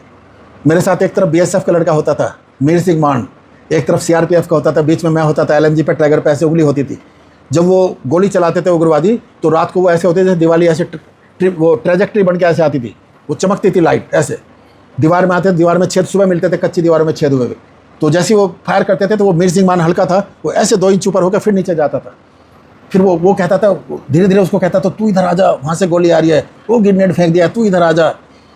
आखिरी रात लगती थी वो कि आज तो पता नहीं कहाँ फंसे हुए हैं, पर वो सब ईश्वर की, जब तक ईश्वर की कृपा है तो कोई मार थोड़ी सकता है। तो डेस्टिनी का एक बहुत बड़ा रोल है। और जब भी इस तरह की एडवर्सिटी हो, चैलेंजिंग टास्क हो, तो सब निकल जाता है। आपको तो खुश नसीब समझना चाहिए कि आप उस ड्यूटी को करने के लिए आपको चुना गया है। इसके बाद यूनिटी इन डाइवर्सिटी, जहाँ भी आप जाओगे, जैसे मैंने एक भोपाल में बटालियन खड़ी की 144, तो 16 राज्य थे, हर राज्य के लड़के थे। अच्छा, मेरे पास कोई साधन नहीं था। ऑफिसर के नाम पे भी एक लेडी ऑफिसर पोस्ट हुई थी, नीतू सिंह, मैं था, नीतू सिंह थी। कोई इंफ्रास्ट्रक्चर नहीं था, कोई सपोर्ट नहीं थे। जो वहाँ के डीआईजी थे वो हमारे एंटी थे, कोई सपोर्ट नहीं कर रहे थे। एक टूटा सा कच्चा मकान दिया उन्होंने सब्जी रखने के लिए, जवानों के खाने के लिए। तो मैं सांची, वहाँ पे एक कैंप था सांची, दूध की फैक्ट्री थी, उसके जीएम थे अलीगढ़ के रहने वाले मिस्टर आर सिंह, उनको मिलने गया। तो कोई मीटिंग कर रहे थे, मैं यूनिफॉर्म में गया, मैंने उनको अपना कार्ड भेजा, तो उन्होंने मीटिंग छोड़ के तुरंत मिल लिए। मैंने कहा हम तुम्हारे राज्य में आए हैं और 1000 लोग हमारे साथ हैं और हम चाहते हैं कि उनको आप ये सांची की प्रोडक्ट उधार दो, अभी हमारे पास पैसा नहीं है, इसके बाद आपको हम पेमेंट भी कर देंगे। तो उसने कहा साहब ये तो मेरा सौभाग्य होगा। तो उसने फटाफट, एक वो छाछ आती थी, बोले साहब चाय के बदले छाछ दो जवानों को। तो मैं बोले 2 रुपये में ये छाछ का पैकेट आपको पहुँचाऊँगा अपनी रेफ्रिजरेटेड गाड़ी में।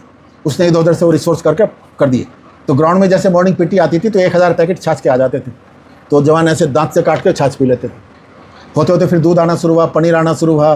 फिर मैंने कहा जवानों को कि मंडी में जाओ सुबह 5 बजे और सबसे बेस्ट क्वालिटी के फल लेके आओ, अनार, मौसमी, केला। तो 40-45 पैसे का केला पड़ता था, 50 पैसे का हम केला बेचते थे, बढ़िया केला, अच्छा। अनार जो है हम 18 रुपये किलो बेचते थे। तो जो उनकी कैंटीन थी बंद हो गई, जो ग्रुप की कैंटीन थी, सब लोग, सारी फैमिली हमारी कैंटीन में, वो फैल गया कि यह तो बहुत सस्ता दे रहे हैं और अच्छी क्वालिटी का दे रहे हैं। तो हमारा कैंटीन प्रॉफिट बनना शुरू हो गया। तो हमारी यूनिट इतनी अच्छी होगी कि एक मतलब सब लोग दूर दूर से देखने लगे। जब पासिंग आउट की बात आई तो मैंने, मुख्यमंत्री उमा भारती थी उस टाइम, तो मैं उनसे मिलने गया। तो सेशन चल रहा था, तो हम बैठ गए। तो उसने कहा सब बस खत्म होने वाला। तो जो ऑफिसर थी वो मेरी ट्रेनिंग निकली, दीपिका सिंह, वो IPS ऑफिसर थी, 15 दिन मेरे साथ कोर्स किया था उसने। तो बोले सर सबसे पहले आप ही को मिलवाऊंगा। और उसने जैसे ही आया कि साहब ये कमांडेंट साहब आए हैं ऐसे ऐसे, आपको बोले सारे प्रोग्राम कैंसिल कर दो, वहीं जाऊँगी। तो हेलीकॉप्टर लेके आई और वो पूरा जवानों का मनोबल ही एकदम अलग हो गया। अब उद्घाटन समारोह मैंने करना था, साधन कुछ था नहीं। तो मैंने कहा क्या किया जाए। तो वो लड़की भी परेशान, जो नीतू सिंह थी, कि सर क्या करें क्या करें। मगर चिंता मत करो, ऐसे करो, मगर तुम इन 16 राज्यों के 2-2 पेयर बना दो, 32 लड़के छांटो। उनको बोलो अपनी ट्रेडिशनल ड्रेस में आए, जो भील का है वो भील की ड्रेस में आए, जो जम्मू कश्मीर का जम्मू कश्मीर का है, कोई तहमद बांध का आंध्र प्रदेश का आ रहा, 16 राज्य के अपनी ट्रेडिशनल ड्रेस में आ गए। मैं कहा ड्राइंग शीट पे अपने अपने राज्य का नाम लिख ले और फट्टी बना ले, ऐसे प्ले कार्ड कि जम्मू कश्मीर, मध्य प्रदेश, छत्तीसगढ़, ऐसे बना लिया। और मैं कहा निवाड़ ले लो, चारपाई की निवाड़ थी, मगर निवाड़, एक चारपाई की निवाड़ खोल लो, उससे भारत का नक्शा बना दो ज़मीन पे। तो भारत का नक्शा बना दिया। मगर इनको बोलो अपने अपने राज्य में, जहाँ जहाँ इनका राज्य इस भारत में, वहाँ बैठ जाएँ 2-2 लड़के। वो बैठ गए और मैं कहा विसिल बजाओ, एक बार खड़े होंगे, फिर अपना फ्लैट ये ऊपर करेंगे और फिर नीचे आ जाएंगे। तो सारे प्रेस वालों को पूरा छप गया कि भोपाल में मिनी इंडिया। वो आउट ऑफ नथिंग इतना अच्छा उद्घाटन हो गया। और वहाँ पे गेसू के पेड़ थे, पीले रंग के फूल आते थे, वो फूल तोड़ लाए, वो फूल चिपका के उससे डेकोरेशन कर दिया, जो लोकल रिसोर्सेज थे। तो आउट ऑफ नथिंग वो सारा फंक्शन विदाउट एनी कॉस्ट, पूरा इनॉग्रेशन फंक्शन हो गया। और पासिंग आउट में उमा भारती आई। और उस टाइम पे SC पवार DG मध्य प्रदेश होते थे भोपाल में, वो हमारे IG ऑपरेशन भी होते थे। मैंने सारे लोगों को इनवाइट किया।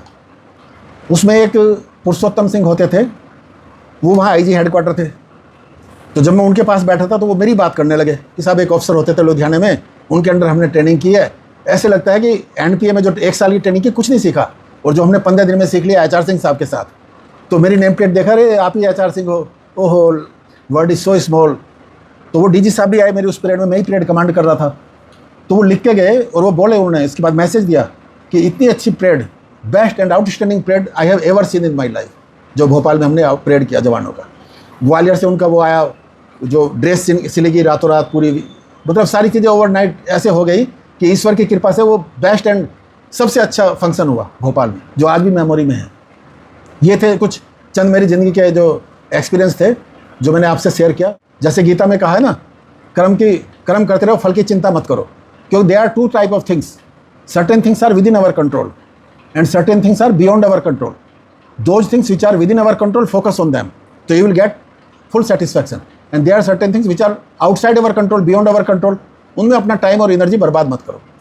तो आज की तारीख में जो भी है, दीनन दही गुलाब की इन डारन ये फूल, दही दही क्यों करत है, दही दही सो कबूल। जो ईश्वर ने दिया है, जो सिस्टम ने दिया है, उसको कबूल करो और उसके साथ आगे बढ़ो और उम्मीद करो कि सब कुछ अच्छा होगा।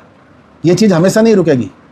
सदना फूले तो रही सदना सावन होए, सदना जीवे सर कोई सदना जौवन होए, कुछ ऐसे कहावत है कि हर चीज़ सदा नहीं रहती है। आज ये स्टैग्नेशन है, 16 साल में प्रमोशन, और कई ज़माना ऐसा था जब हमारे प्रमोशन IPS से ज़्यादा फास्ट थे। हमारे डिप्टी कमांडेंट 4 साल में बनते थे, वहाँ 6 साल में बनते थे। तो ये सब समय के साथ साथ जैसे जैसे डिमांड आएगी, आज की तारीख में CAPF most sought after force है। बहुत अच्छा डिपार्टमेंट है, डिसिप्लिन्ड है, राष्ट्रीयता से भरपूर है, हर जो वर्क इथोज है वो सब इसमें मौजूद है। और सरकार हर साल इनकी सुविधाओं में निरंतर, चाहे हाउसिंग हो, चाहे वेपनरी हो, चाहे मॉडर्नाइजेशन हो, हर चीज़ में आपको बजट से फ़ायदा हो रहा है। अलाउंसेज बढ़ते जा रहे हैं।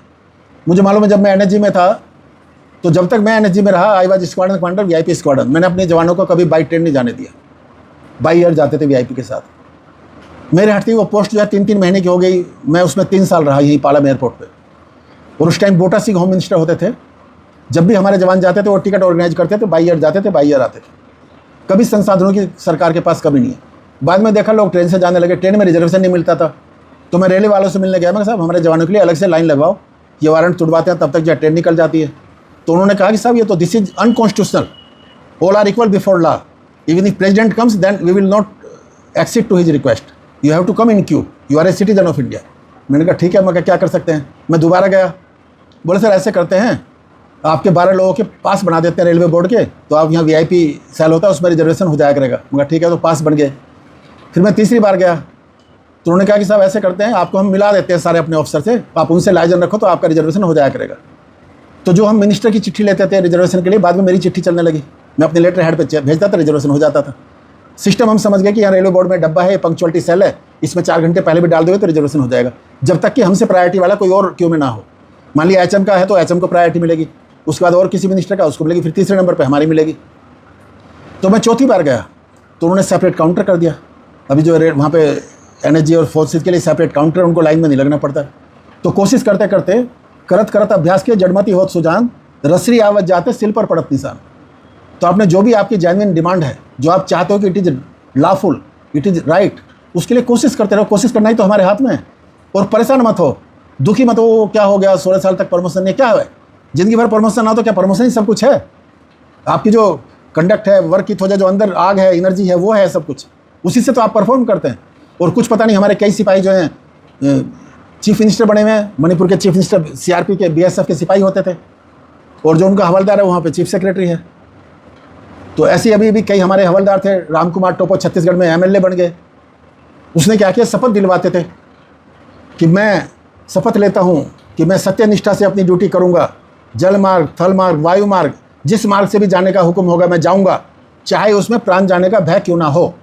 तो उस शपथ के साथ वो जहाँ भी अपनी रैली करे तो राम कुमार टोपो वो शपथ उसको याद रहती है, वो शपथ गाता रहे। तो शपथ में पूरी भीड़ उसके साथ होगी और जीत गया। और 3 टाइम के मिनिस्टर को हराया उसने, राम कुमार टोपो, जो छत्तीसगढ़ में MLA। ऐसे बहुत से लोग मिनिस्टर हैं। और हमारे लोग और हमारे लोगों के बच्चे, सिपाही के बच्चे IAS अफसर हैं। हम तो पूरी ऑल इंडिया में घूमते रहते हैं, हमें बहुत प्राइड महसूस होता है। ऐसा नहीं है कि जो अफसर हैं, जो सुविधाओं में पले बड़े हैं, उन्हीं के बच्चे काबिल हैं। जो भी आदमी सफलता का रास्ता चुनता है, कंसिस्टेंसी रखता है, लगातार तैयारी करता है, डिस्ट्रैक्शन से बचता है और अपने फोकस और गोल को ध्यान में रखता है, वो सफल हो जाता है। ये चीज़ें बहुत सिंपल है। इसलिए मेरी आप सबको बहुत बहुत शुभकामनाएं हैं कि ये जो भी छोटी मोटी चीज़ आपको लग रहा है ना कि कैरियर में इवेंट्स हैं या छोटी मोटी अड़चन है, ये कुछ भी नहीं है। जब भी आप जाओगे उस भावना से अपना ड्यूटी करो कि हम तो राजा हैं। और चाहे कमांडेंट हो आपके, चाहे आपके सीनियर हो, चाहे टॉप मोस्ट आदमी हो, विद कॉन्फिडेंस इंटरेक्ट करो, क्योंकि you are a gazetted officer of the force and that too of the centre. पहले नीचे है, फिर स्टेट के हैं, आप तो सेंटर में हैं, सेंट्रल फोर्स के ऑफिसर हैं, जो हर मुसीबत में आप सरकार की और देश की मदद करते हैं। कौन सी ऐसी ड्यूटी है जो CAPF नहीं करते? आज अगर CAPF काम करना बंद करते, देश में पूरा स्टैंड स्टिल हो जाए। ये तो आप लोगों के, जो हमारे CAPF के अधिकारी और उनके परिवार, उनके बलबूते पे देश चल रहा है। 21 अक्टूबर 1959 जब हॉट स्प्रिंग में चाइना की एक पार्टी थी, पेट्रोलिंग पार्टी, उसने एम्बुश किया हमारे जवानों को और CRPF के 10 जवान उसमें शहीद हो गए। तब से 21 अक्टूबर हर साल सभी फोर्स में throughout the country police commemoration day, police स्मृति दिवस के रूप में मनाया जाता है 21 अक्टूबर। उसके बाद 13 दिसंबर 2001 को पार्लियामेंट पर अटैक हुआ, जिसमें 5 जैसे मोहम्मद के उग्रवादी थे, उसमें 9 जवान मारे गए और काफ़ी घायल हुए। एक सिविलियन भी घायल हुआ जो माली था। 5 जुलाई 2005 को अयोध्या में राम जन्मभूमि पर अटैक हुआ, जिसमें 6 लश्कर तौबा के टेररिस्ट थे और उसमें भी हमारे योगेंद्र सिंह एक ऑफिसर थे, उनको गैलेंट्री मेडल मिला। 26/11/2008 को बॉम्बे में अटैक हुआ, CST पे हुआ, ताज होटल पे हुआ और ओबेराय ट्राइडेंट होटल पे हुआ, लियोपोल्ड कैफ़े हाउस पे हुआ, नरीमान हाउस पे हुआ, जिसमें 166 सिविलियन मारे गए, 26 फॉरेनर थे उसमें और 9 टेररिस्ट मारे गए और जिसमें अजमल कज़ाब को जिंदा पकड़ लिया गया था। उसके बाद 6 अप्रैल 2010 को छत्तीसगढ़ में टाडमेट लाइक जगह है, उसमें 76 जवान हमारे मारे गए जिनको उग्रवादियों ने, नक्सलियों ने एम्बुश किया था। 6 अप्रैल 2010 और 14 फरवरी 2019 को पुलवामा में लेथपुरा के पास एक LED से भरी हुई जीप थी, ID से भरी हुई जीप थी, जिसने ब्लास्ट किया और उसमें हमारी जो कन्वॉय बस थी वो क्षतिग्रस्त हो गई, जिसमें 40 जवान मारे गए। और अभी 22 अप्रैल 2025 को पहलगाम अटैक हुआ, जिसमें चुन चुन के काफ़ी लोगों को मारा। तो ये इस तरह के इंसिडेंट हैं जहाँ पे CAPF का बहुत ही अहम रोल है और ये ऐसी चीज़ें हैं जो बहुत ही नेशनल क्या इंटरनेशनल रेमिफिकेशन की चीज़ें हैं। तो कोई भी घटना कभी भी हो सकती है, कभी भी चमत्कार हो सकता है। आज की तारीख में आपका इंटरनेशनल रोल है, आप SPG में डेपुटेशन में जा सकते हैं, नेशनल सिक्योरिटी गार्ड में जा सकते हैं, NIA में जा सकते हैं, IB में जा सकते हैं, सब जगह CAPF की डिमांड है और बहुत अच्छा कैरियर। 7 साल NSG में कट जाते हैं, 7-8 साल ये SPG में कट जाते हैं। हमारे साथी बैठे हैं पंजाब पुलिस में, सुरेश शर्मा, वहीं मर्ज हो गए, पूरी नौकरी ज़िंदगी भर दिल्ली में ही की एज ए IGCID और KPS गिल के साथ थ्रू आउट, उनके मरने तक उनके साथ रहे। जब वो मर गए तो तब भी ये साथ खड़े थे। तो हम कहा करते थे VIP सिक्योरिटी तो ऐसा हो जो थ्रू आउट लाइफ हो, आदमी को वो वफादारी होनी चाहिए, लॉयल्टी की। एक बार किसी का थाम लिया तो उसको ज़िंदगी भर सिक्योर करो। पर कई फैक्टर होते हैं, हम लोग सोचते हैं, कई लोग सोचते हैं ये मिल जाएंगे, हो सकता है पैसे खाने करप्ट हो जाएं, इसलिए वो बार बार ट्रांसफ़र करते रहते हैं। तो आपका इंटरनेशनल रोल है। हैती में हमारा UN पीस कीपिंग मिशन जाता है, कोसोवो में जाता है, लाइबेरिया में जाता है, महिला मिशन जाता है, महिला बटालियन बढ़ती जा रही है, कोबरा की बटालियन बढ़ती जा रही है, NDRF भी हमारे CAPF से ही है जो डिसास्टर मैनेजमेंट करता है। तो जितनी भी ये नई नई फोर्स खड़ी हो रही है, RAF भी पूरा रैट कंट्रोल हमारा है। अभी मेरठ में इसकी एक एकेडमी भी खुल गई है, रैपो, जो रैट कंट्रोल एकेडमी है। तो जितनी भी देश के अंदर ये चीज़ें हो रही है, आंतरिक सुरक्षा का जैसे जैसे दायरा घटता बढ़ता है, वैसे वैसे CAPF की डिमांड बढ़ती है। आप यकीन करो कि 1939 में जो 1 और 2 बटालियन की फोर्स थी, आज कितनी फोर्स है? 260 बटालियन है, 260। तो कहाँ 2 बटालियन, कहाँ 260? हम लोगों को लोग कहते थे कि अगर पैसा कमाना तो पान की दुकान खोल लो कनाट प्लेस में, नहीं तो कमांडेंट रैंक से ऊपर नहीं जाएंगे। अब ADG बन गए तो 100 वाट है, तो वही जो थे। तो ये तो एक अपना व्यू पॉइंट है कि आप किस तरह से उन चीज़ों को, प्रमोशन को देखते हो। आपका तनख्वाह इतनी ज़्यादा है एज ए कंपनी कमांडर भी कि आपसे खर्च ही नहीं होगी। हमारे टाइम में हैंड टू माउथ होता था, 325 रुपये मिलते थे। आज मेरे ख्याल से आपको 70-80 हज़ार तो मिलते होंगे। अगर SPG में चले गए तो वहाँ 25% अलग, NSG में चले गए वहाँ भी SPG में तो 50%, NSG में 25%, ये सब एक्स्ट्रा अलाउंस है। कोबरा में आगे तो 50%। अभी हमारे लड़कों को जिनको हमने भर्ती किया, मैं पूछता हूँ वो नौकरी छोड़ना चाहते थे, मैं अच्छा क्या कितना तनख्वाह मिलता है? बोले साहब 93,000 सिपाही को, वो भत्ता तब मिला के। पहले छत्तीसगढ़ से लोग दूर भागते थे, अब कहते साहब छत्तीसगढ़ पोस्टिंग करा दो कि वहाँ भत्ता ज़्यादा है। तो ये चीज़ है ना, जितना आपको सैलरी मिलती है, जितने अलाउंसेज मिलते हैं। अभी 8th पे कमीशन का तो पता नहीं क्या होगा, लेकिन 7th पे कमीशन तक हर पे कमीशन ने बहुत अच्छा आपको बूस्ट दिया है आपके अलाउंसेज में, और जो फैसिलिटीज़ है और जो लिविंग कंडीशन है उसमें लगातार सुधार किया है। चाहे हाउसिंग की फैसिलिटी हो, चाहे वेपनरी की हो, चाहे LTC वगैरह की सुविधा हो, मेडिकल की सुविधा हो। अभी आयुष्मान अभी हमें through out life free card बना हुआ है, कहीं भी जाए किसी भी प्राइवेट अस्पताल में फ्री ट्रीटमेंट है। तो ये सुविधा बाकी लोगों को नहीं है। तो बहुत सारी, फिर हम जहाँ भी जाते हैं, अभी रिटायरमेंट के बाद भी, अभी हम लोग अभी 1 हफ्ते पहले औरंगाबाद गए, तो हमें एयरपोर्ट पर रिसीव करने आ गए लोग, और वो 80-80 साल के लोग, क्या मूछे ऐसे, पृथ्वीराज चौहान से भी ज़बरदस्त। आप फोटो देखोगे तो देखते रह जाओगे।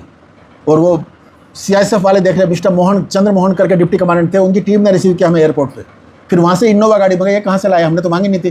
बोले साहब ये मेरे बेटे की ट्रांसपोर्ट सर्विस है, वो ऑल इंडिया में चलाता है, वो गाड़ी से लेकर गया हमें वहाँ, जहाँ पे बैजापुर में। तो एक वहाँ के जो नगर अध्यक्ष थे, उन्होंने 1 करोड़ का मकान दे दिया गिफ्ट।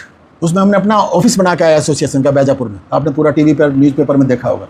1 करोड़ का, उसमें 3 कमरे हैं, हॉल है, बहुत बढ़िया, 2 लॉन है, बहुत सुंदर जगह। नगर पालिका में ही बगल में SDM का कोर्ट है, उसमें अपना ऑफिस का उद्घाटन करके आए। तो जहाँ भी जाते हैं कहीं 500 कहीं 5,000 लोग इकट्ठे हो जाते हैं, और हमारे लोग बहुत खुशहाल हैं। जो सिपाहियों को हम समझते थे कि आर्थिक रूप से कमजोर होंगे, वो करोड़ों में खेल रहे हैं। हैदराबाद जाते हैं तो 80 लाख की कैरन क्या किया की गाड़ी लेके आते हो। हम कहते हैं मगर छोड़ो, बोल नहीं सब खाना 5 स्टार में खाएंगे, मगर हम तो यही होटल में खा लेंगे, 2 रोटी खानी है, दाल रोटी। आज भी वही खाते जो तब खाते थे। तो अपनी आवश्यकताओं को कम से कम रखो, तब जीवन में आप खुशहाल रहोगे। आज भी हम वही 2 रोटी और दाल सब्जी खाते हैं, तब जब नौकरी शुरू की तब भी वही खाते थे। कभी दारू नहीं पी, कभी सिगरेट नहीं पी, कभी कोई नशा नहीं किया, आज भी वही आदत है जो उस टाइम थी। तो ये पर्सनल चॉइस जो है बहुत मैटर करती है। तो कैरियर, हर कैरियर अच्छा है, हर कैरियर में अच्छाई बुराई है। उसमें तो पॉलिटिकल इंटरफेरेंस इतना है कि 10-10, 20-20 बार ट्रांसफ़र हो जाता है, बिस्तर बंधा ही रहता है। वो जो मैं NK सिंह की बात बता रहा था, उनकी मिसेज मेरे से कहती, सर आज आपके साथ पहली बार घर पे लंच किया है, 12 साल की नौकरी में आज तक कभी इकट्ठा परिवार के साथ खाना नहीं खाया। अभी एक होम सेक्रेटरी थे, उनके मैं घर गया एक बार दिल्ली में, तो उन्होंने मेरे लिए चाय बनवा दी, मैं तो चाय पी ली, उनकी चाय रखी रही, फिर उन्होंने खाना भी नहीं खाया था। तो जैसे ही टुकड़ा तोड़े और मुँह तक लाए, वैसे ही फ़ोन आ जाए किसी मिनिस्टर का कि वो फिर खाना नहीं खाया, फिर छोड़ दिया उन्होंने खाना। फिर ऐसे मेरे साथ उद्घाटन में गए, ऑल इंडिया पुलिस गेम्स में वो चीफ गेस्ट थे। तो ये जो है ना, दूर के ढोल सुहावने लगते हैं कि वो तो पता नहीं क्या गोल्डन स्पून से खाते होंगे। घर घर है मटियाले चूल्हे, राजा भोज अकल के भूले। बड़े बाबू बोलते हैं चीफ सेक्रेटरी को, वो लालू प्रसाद जी, कोई इज्जत नहीं IAS IPS ऑफिसर्स की। अभी यहाँ देख लिया क्या हाल था जंतर मंतर पे, टीवी में देखा होगा ना कैसे इधर उधर घूम रहे थे। सारे SHO, सारे सब इंस्पेक्टर प्लाटून बना के डिप्लॉयड थे, नीचे बैठे हुए थे। तो ये जो है, आपकी नौकरी बहुत अच्छी है और मैं आपको बहुत बहुत बधाई देता हूँ। आशा करता हूँ कि आप फर्स्ट अटैम्प्ट में ही सब लोग क्वालिफाई करेंगे। बहुत ग्रोइंग फोर्स है, चैलेंजिंग टास्क है, इसमें आपको सबको बहुत अच्छा जॉब सेटिस्फैक्शन मिलेगा। फैमिली लाइफ भी ना, हर एक के माँ बाप बूढ़े होते हैं, हर एक की शादी होती है, वो सब समय 10-20 साल कैसे गुजरा पता ही नहीं चलता है। हमारे तो अभी 1975 में हमने ज्वाइन किया, आज 51वां हम रियूनियन कर रहे हैं। अभी कहाँ पे कर रहे हैं? इलाहाबाद में। अभी 23 अगस्त को इलाहाबाद जा रहे हैं, 51वीं रियूनियन कर रहे हैं। 51 साल बाद पता ही नहीं चला, ऐसे लग रहा जैसे कल रिटायर हुए हो। तो हमें कभी ज़िंदगी में कोई दुख नहीं हुआ। ACR खराब है तो है, किसको लिखना नहीं आता, हम सोचते थे किसको लिखना ही नहीं आता, क्या करना है ACR का, ट्रांसफ़र जहाँ मर्जी कर दो, है तो भारत के अंदर ही, भारत के बाहर कर दो, देखने का मौका मिलेगा। 1-2 महीने में वही अपना घर हो जाता है जहाँ भी जाते हैं, बल्कि इस बहाने नई जगह देखने को मिलती है। ये सिर्फ एक बैरियर होता है, मेंटल बैरियर होता है कि वो अंडमान भेज दिया तो अंडमान देखने का सौभाग्य मिला। तो पॉजिटिव एटीट्यूड के साथ आप काम करोगे तो कभी कोई दिक्कत नहीं आएगी। तो all the best and I wish की in first attempt itself next year let me see all of you in the result of final. Thank you so much. हम इस प्रिपरेशन के दौरान बहुत सारे ऑपरेशंस पढ़ेंगे। पंजाब में बहुत सारे ऑपरेशंस हुए हैं, जम्मू कश्मीर में बहुत सारे ऑपरेशंस हुए हैं, अलग अलग फोर्सेस के। ये वो लोग हैं जिन्होंने ऑपरेशन किए हैं। तो मैं इनवाइट करता हूँ IG Suresh Sharma sir, please welcome.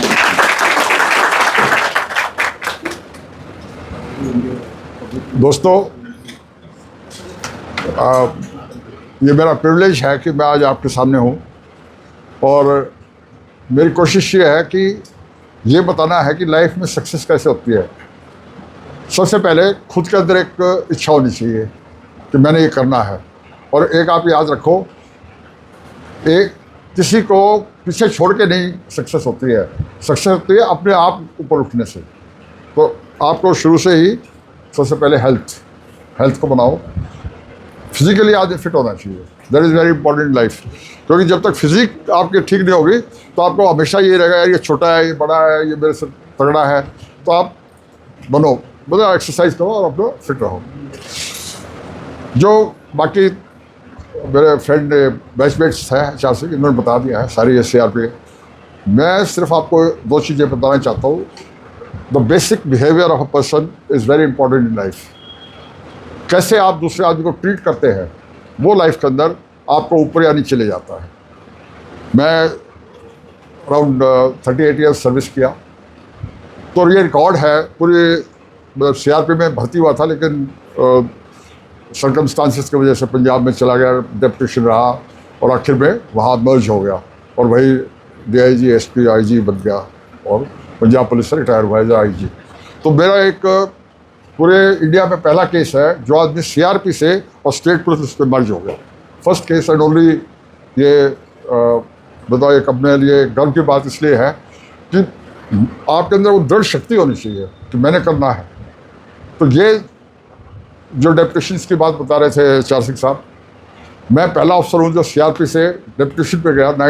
मेरी 5 साल सर्विस हुई थी। तो ये सिविल एविएशन जो है सिक्योरिटी, ये एक नया डायरेक्टरेट खुला था 1976 में। फर्स्ट इंडियन एरोप्लेन हाईजैक हुआ था और उसको क्या हुआ था, पाकिस्तान ले गए थे लाहौर में, और लाहौर ले जाके उन्होंने पैसेंजर्स को उतार दिया और उसको प्लेन को आग लगा दी। वो फर्स्ट इंसिडेंट है, मतलब not only in India but amongst the world also it is one of the first incident.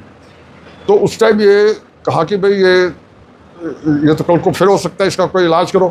तो तब तक आदमी जैसे आपने एयरपोर्ट पे जाते टिकट ली और अपना सामान चेक इन करा, बैठ गए जहाज़ में। तो एक जो उस टाइम चीफ सेक्रेटरी थे मिस्टर पांडे थे, तो उनके नीचे एक कमेटी बनी, उसके उन्होंने रिपोर्ट दी, पढ़ने कमेटी रिपोर्ट। तो उन्होंने बोला कि भाई एक सिस्टम होना चाहिए।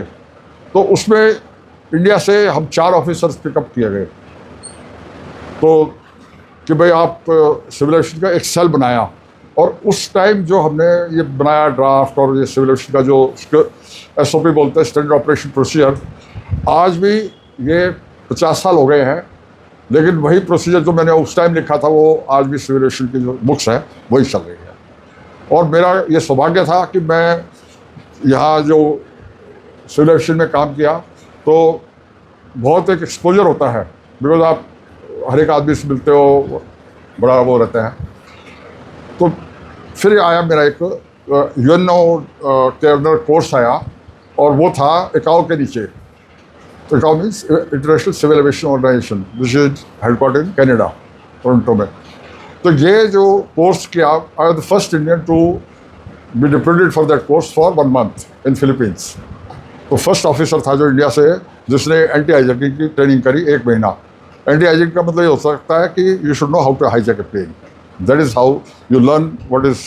तो पहले आपको ये इसी तरह कैरियर में भी यही है कि कैरियर में आपको ये देखना है कि मैं मेरे को कैसा लोग ट्रीट करें, आपके ऊपर अफसर के, आप उस अपने जूनियर को ऐसा ही ट्रीट करो।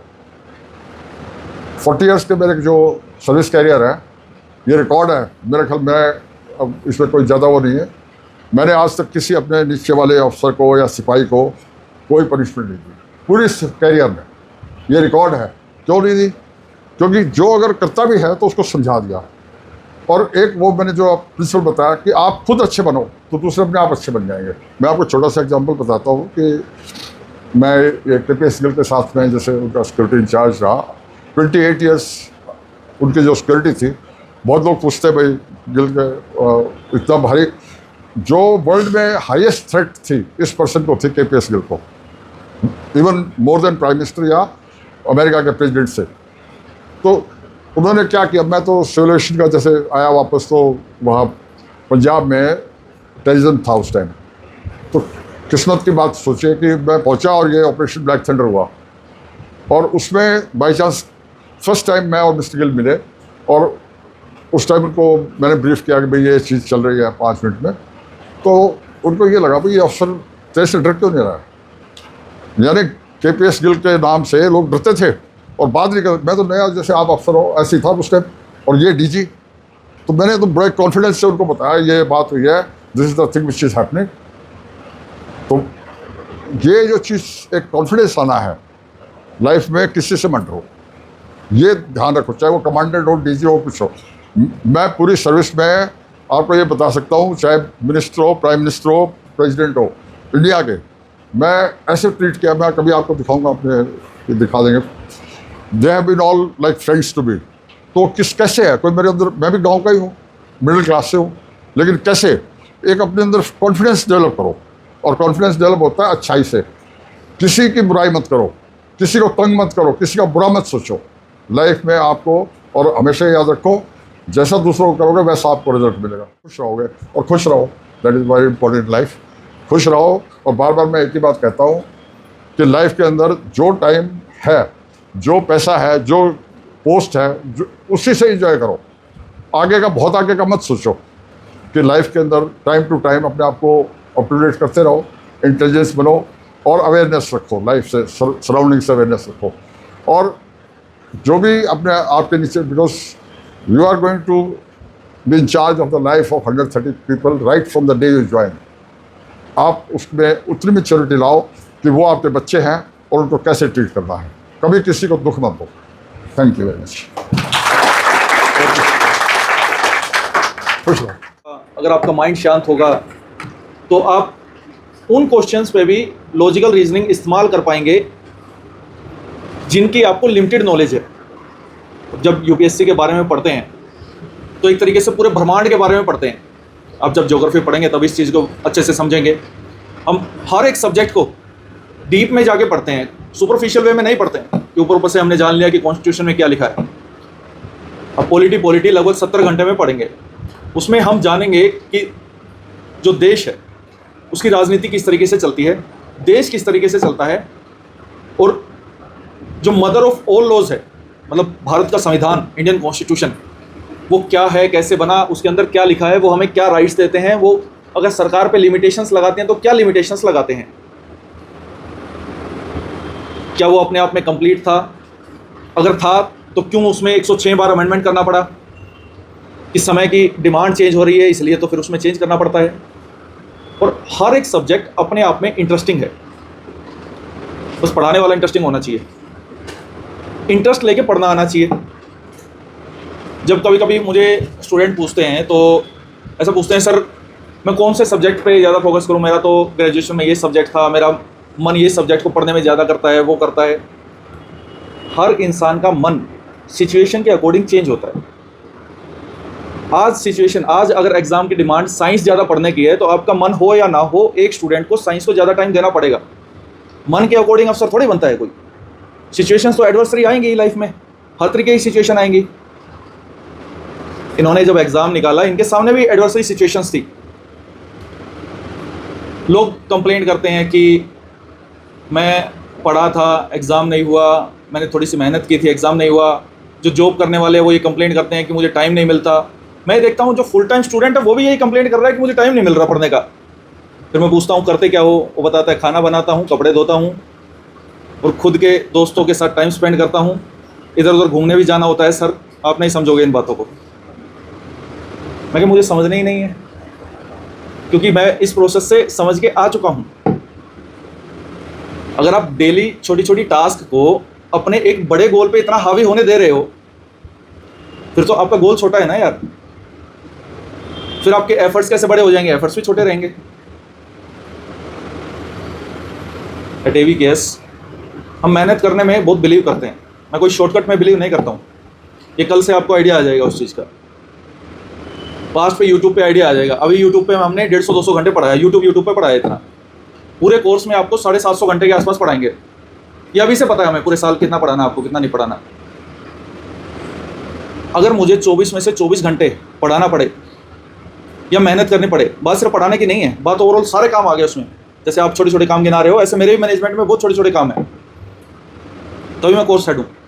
तो 24 में से 24 घंटे मेहनत करने की क्षमता मैं रखता हूँ। आपसे एक्सपेक्टेशन मेरी बस एक ही रहेगी कि आप 8 घंटे दे दो पढ़ाई को, 16 घंटे आप सोने को देते हो, अपने आप को देते हो, अपने दोस्तों को देते हो, बॉयफ्रेंड गर्लफ्रेंड को देते हो, माता पिता को देते हो। इट्स टोटली योर चॉइस, उससे मुझे कोई लेना देना नहीं। 8 घंटे अगर किसी ने पढ़ाई को दे दिए, अभी आपके एग्ज़ाम में तो 300+ से ज़्यादा दिन है, उसमें से 40 दिन हम नहीं भी पढ़ेंगे, कभी मूड ख़राब होगा, कभी कोई कुछ कह देगा, कभी फेस्टिवल आएगा, कभी कुछ और चीज़ें होंगी। अगर 240 दिन भी हम मोटे मोटे 8 घंटे दे देते हैं, चाहे UPSC कैसा भी एग्ज़ाम पूछ ले, इस बार वाला तो कंपैरेटिवली ईजी था 24-25 के, चाहे कैसा भी एग्ज़ाम पूछ ले, एग्ज़ाम नहीं रुकेगा, ये मेरी गारंटी है। और ये गारंटी मैं डंके की चोट पे देता हूँ, हर साल देता हूँ। क्यों देता हूँ? मुझे अपने आप पे कॉन्फिडेंस है, जैसे इस सर ने बताया कि मैं जो पढ़ाऊँगा ना, या जो मेरी टीम पढ़ाएगी, अगर कोई बच्चा कहीं सिविल सर्विसेज की भी तैयारी कर रहा है, वो भी यही पढ़ेगा, वो चीज़ें चेंज नहीं हो जाएंगी। इवन हम डिफरेंस क्रिएट कर सकते हैं, पेपर 2 में डिफरेंस क्रिएट कर सकते हैं, जनरल साइंस में डिफरेंस क्रिएट कर सकते हैं। That's why we are totally dedicated to the CAPF preparation. अभी मैं रिया दहिया को इनवाइट करता हूँ, ये अपनी स्ट्रेटजी, अपने बारे में थोड़ा आपके बारे में बात करें। आपको कोई डाउट है तो आप पूछ सकें। तो I welcome you Riya Dahiya on the stage. Sir ने, जैसे शर्मा सर ने और सिंह सर ने इतना मोटिवेशनल जो आप सबको अपना पूरा लाइफ का एक्सपीरियंस बताया, आई थिंक आप सब तो मोटिवेटेड हो ही गए होंगे। और being a selected candidate, I am just waiting for my joining. तो अब तो मुझे और ज़्यादा ये हो रहा है कि कब जल्दी से अकेडमी बुलाए और ये सब चीज़ें मुझे एक्सपीरियंस करने का मौका मिले। But the most common question जो काफ़ी स्टूडेंट्स ने मुझसे पूछा है कि इज़ देयर एनी की टू द सक्सेस? आपको क्या लगता है, कोई एक फिक्स स्ट्रेटजी होती है या एक पर्टिकुलर रास्ता होता है कि आप ये कर लो, आपका सिलेक्शन शॉर्ट हो जाएगा? What do you believe? देखो, मैं अपने पर्सनल एक्सपीरियंस से बताती हूँ। जैसे सर ने ही बताया, शर्मा सर ने, कि discipline is the key. Apart from discipline you should focus on your hard work.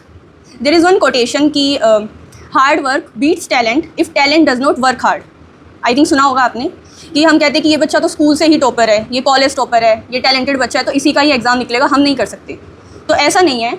ये कोटेशन भी एक काफ़ी सारे एक्सपीरियंस और उनके बाद ही बनी होगी कि अगर आप कॉन्टीन्यूसली हार्ड वर्क करते हो with consistency, with your discipline, तो आप अचीव कर सकते हो जो भी आप चाहो। सबसे मेन चीज़ है खुद पे भरोसा, believe in your self, trust होना चाहिए आपको खुद पे, आपने जो अपने लिए करियर चूज़ किया उस पर, आपको अपनी मेहनत पे, दैट इज़ द की। अगर मैं आपको थोड़ा बताती हूँ अपने बैकग्राउंड के बारे में, मैंने आपके जैसे नई मिडिल क्लास फैमिली से आती हूँ। I belong to Haryana, Sonipat district. मैंने अपनी स्कूलिंग वहीं से किया है। Post that I have done my graduation from university of Delhi, Jesus and Mary college in maths, and after that I have done post graduation that is from geography. अब आप बोलोगे switch, तो मेरी भी ऐसा कोई एक्सपर्टीज़ नहीं है, मैंने स्विच किया and after that I served as a school lecturer in central government school and now I am waiting for my joining. तो this is my background. So and I think कि आप सबका भी similar ही background होगा। तो ऐसा कभी खुद को नहीं सोचना है कि कोई IITian है या कोई काफ़ी बड़ा प्रेस्टीजियस इंस्टीट्यूट से कोई बच्चा पढ़ के आया वो इजीली क्लियर कर लेगा। सबके लिए प्लेटफॉर्म सेम है, बस मेन चीज़ है कि right strategy, hard work, your dedication और करेज, और सबसे मेन खुद पे भरोसा। एक जो होता है ना कि एक स्ट्रेटजी इज़ द की। आपके पास n नंबर ऑफ सोर्सेज हैं और आज के टाइम पे टेक्नोलॉजी, AI, मल्टीपल सोर्सेज हैं, तो डिस्ट्रैक्शन के भी उतने ही चांसेस हैं जितने आपके बेनिफिट के हैं। तो मेन चीज़ है राइट स्ट्रेटजी। तो राइट स्ट्रेटजी के लिए क्या, या तो आप किसी अच्छे मेंटोर की हेल्प ले सकते हो, जितने भी क्वालिफाइड कैंडिडेट्स हैं आप उनकी हेल्प ले सकते हो। यूट्यूब पे n नंबर ऑफ वीडियोज़ हैं और बाकी सर तो हैं ही जो आपको राइट स्ट्रेटजी और वो सब के साथ गाइडेंस आपको दे देंगे। इसके अलावा अगर हम बात करें सिलेबस की या फिर क्या क्या है, वो तो आई थिंक सबको पता ही होगा जनरली कि रिटर्न एग्जाम होता है, एक ही दिन 2 पेपर होते हैं, 250 मार्क्स का होता है। पेपर 1 फिर पेपर 2 होता है जो डिस्क्रिप्टिव होता है, ठीक है। तो इन सब अगर हम देखें इन सभी स्टेजेस की, तो इसके बाद आपका होगा फिजिकल, फिर होगा इंटरव्यू स्टेज। तो ऐसा नहीं है कि अगर आपका फिजिकल हो रहा है स्टेज 2 पे तो आप उसकी प्रिपरेशन शुरू करोगे जब आपका स्टेज 1 क्लियर हो जाएगी। काफ़ी बच्चे करते हैं। जैसे मैं अपना एक्सपीरियंस बताती हूँ, जब मेरा फिजिकल था तो उस टाइम पे 30 कैंडिडेट्स थे जिन्होंने रिपोर्ट किया था। फीमेल कैंडिडेट्स की मैं बात करूँ तो उसमें से 10 गर्ल्स जो हैं वो स्ट्रेट 100 मीटर रेस में बाहर हो गई। तो ऐसा क्यों है? वही है इसका मेन रीज़न कि जो कंसिस्टेंसी है। ये नहीं है कि अभी फिजिकल आ रहा है तो हम उससे पहले शुरू करें। सेम चीज़ आपकी पढ़ाई पे भी होता है कि आप अपने शेड्यूल में डेली बेसिस पर कुछ ना कुछ फिजिकल एक्टिविटी रखो। सर ने भी ये चीज़ आपको बताई थी, अगर आप फिजिकली फिट रहोगे तो मेंटली आप ऑटोमेटिकली फिट रह जाओगे। क्योंकि आपको पता है ये जो प्रिपरेशन है, UPSC की जो प्रिपरेशन है बहुत ज़्यादा एग्जॉस्टिव है। तो खुद के माइंड को शांत रखने के लिए, फोकस्ड रहने के लिए और कंसिस्टेंटली अपने उस स्ट्रेटजी पे वर्क करने के लिए आपको कुछ ना कुछ फिजिकल एक्टिविटी इंक्लूड करनी होगी। This is not for this exam only, बाकी आपकी खुद की पर्सनैलिटी डेवलपमेंट में भी आपको हेल्प करेगा। एग्री? अपार्ट फ्रॉम दिस अगर हम बात करें जो आपका मेन सिलेबस है, उसके अलावा काफ़ी इंपॉर्टेंट रोल प्ले करता है हमारा current affair.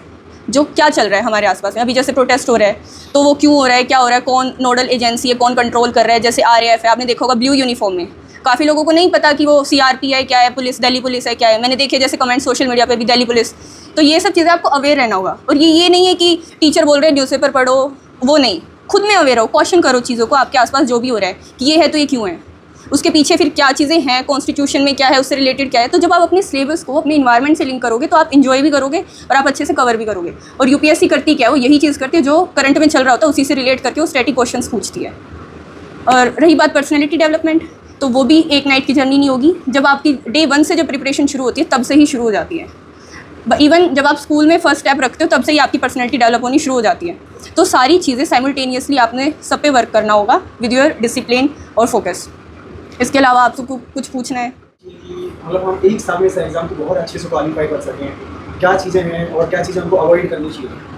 Okay, I think ये क्वेश्चन जनरली सबका ही होता है। मेरा खुद का भी था और बीइंग अ स्टूडेंट हर एक को यही चाहेगा कि मैं फर्स्ट अटैम्प्ट में ही क्लियर हो जाए, लूप में ना फंसे।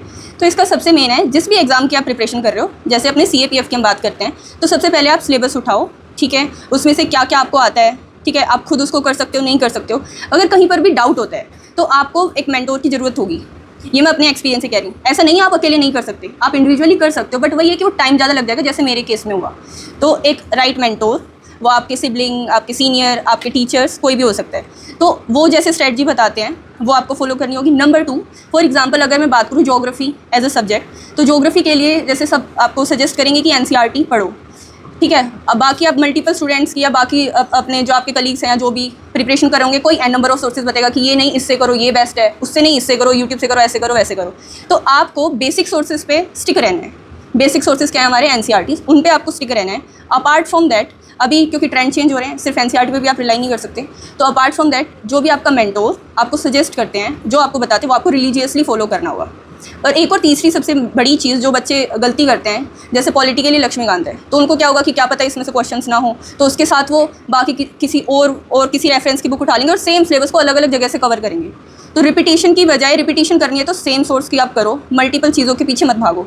जितना आप एक चीज़ पे, एक पर्टिकुलर चीज़ पे आप फोकस करोगे और उसकी बजाय अगर आप डाइवर्ट उसको कर दोगे तो आपकी मेहनत भी उतनी ही डाइवर्टेड हो जाएगी। तो फोकस करना है, सिंगल सोर्स आपको रखना है, किसी भी सब्जेक्ट का हो, geography, polity, history, single source रखो, मल्टीपल रिपीटिशन, रिवीजन उसी सोर्स की रखो और खुद पे कॉन्फिडेंस रखो। Any other question?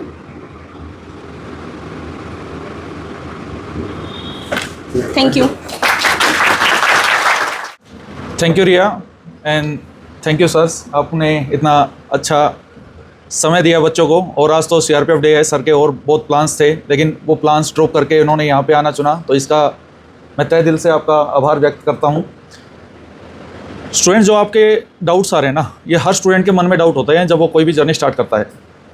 It's not about CAPF, ये हर एग्ज़ाम में हर इंसान को, या कोई बिजनेस भी स्टार्ट करता है, हर जगह उसको ये डाउट आते हैं कि मैं कम समय में कैसे सक्सीड हो जाऊँ। उसी चीज़ के लिए हम खड़े हैं।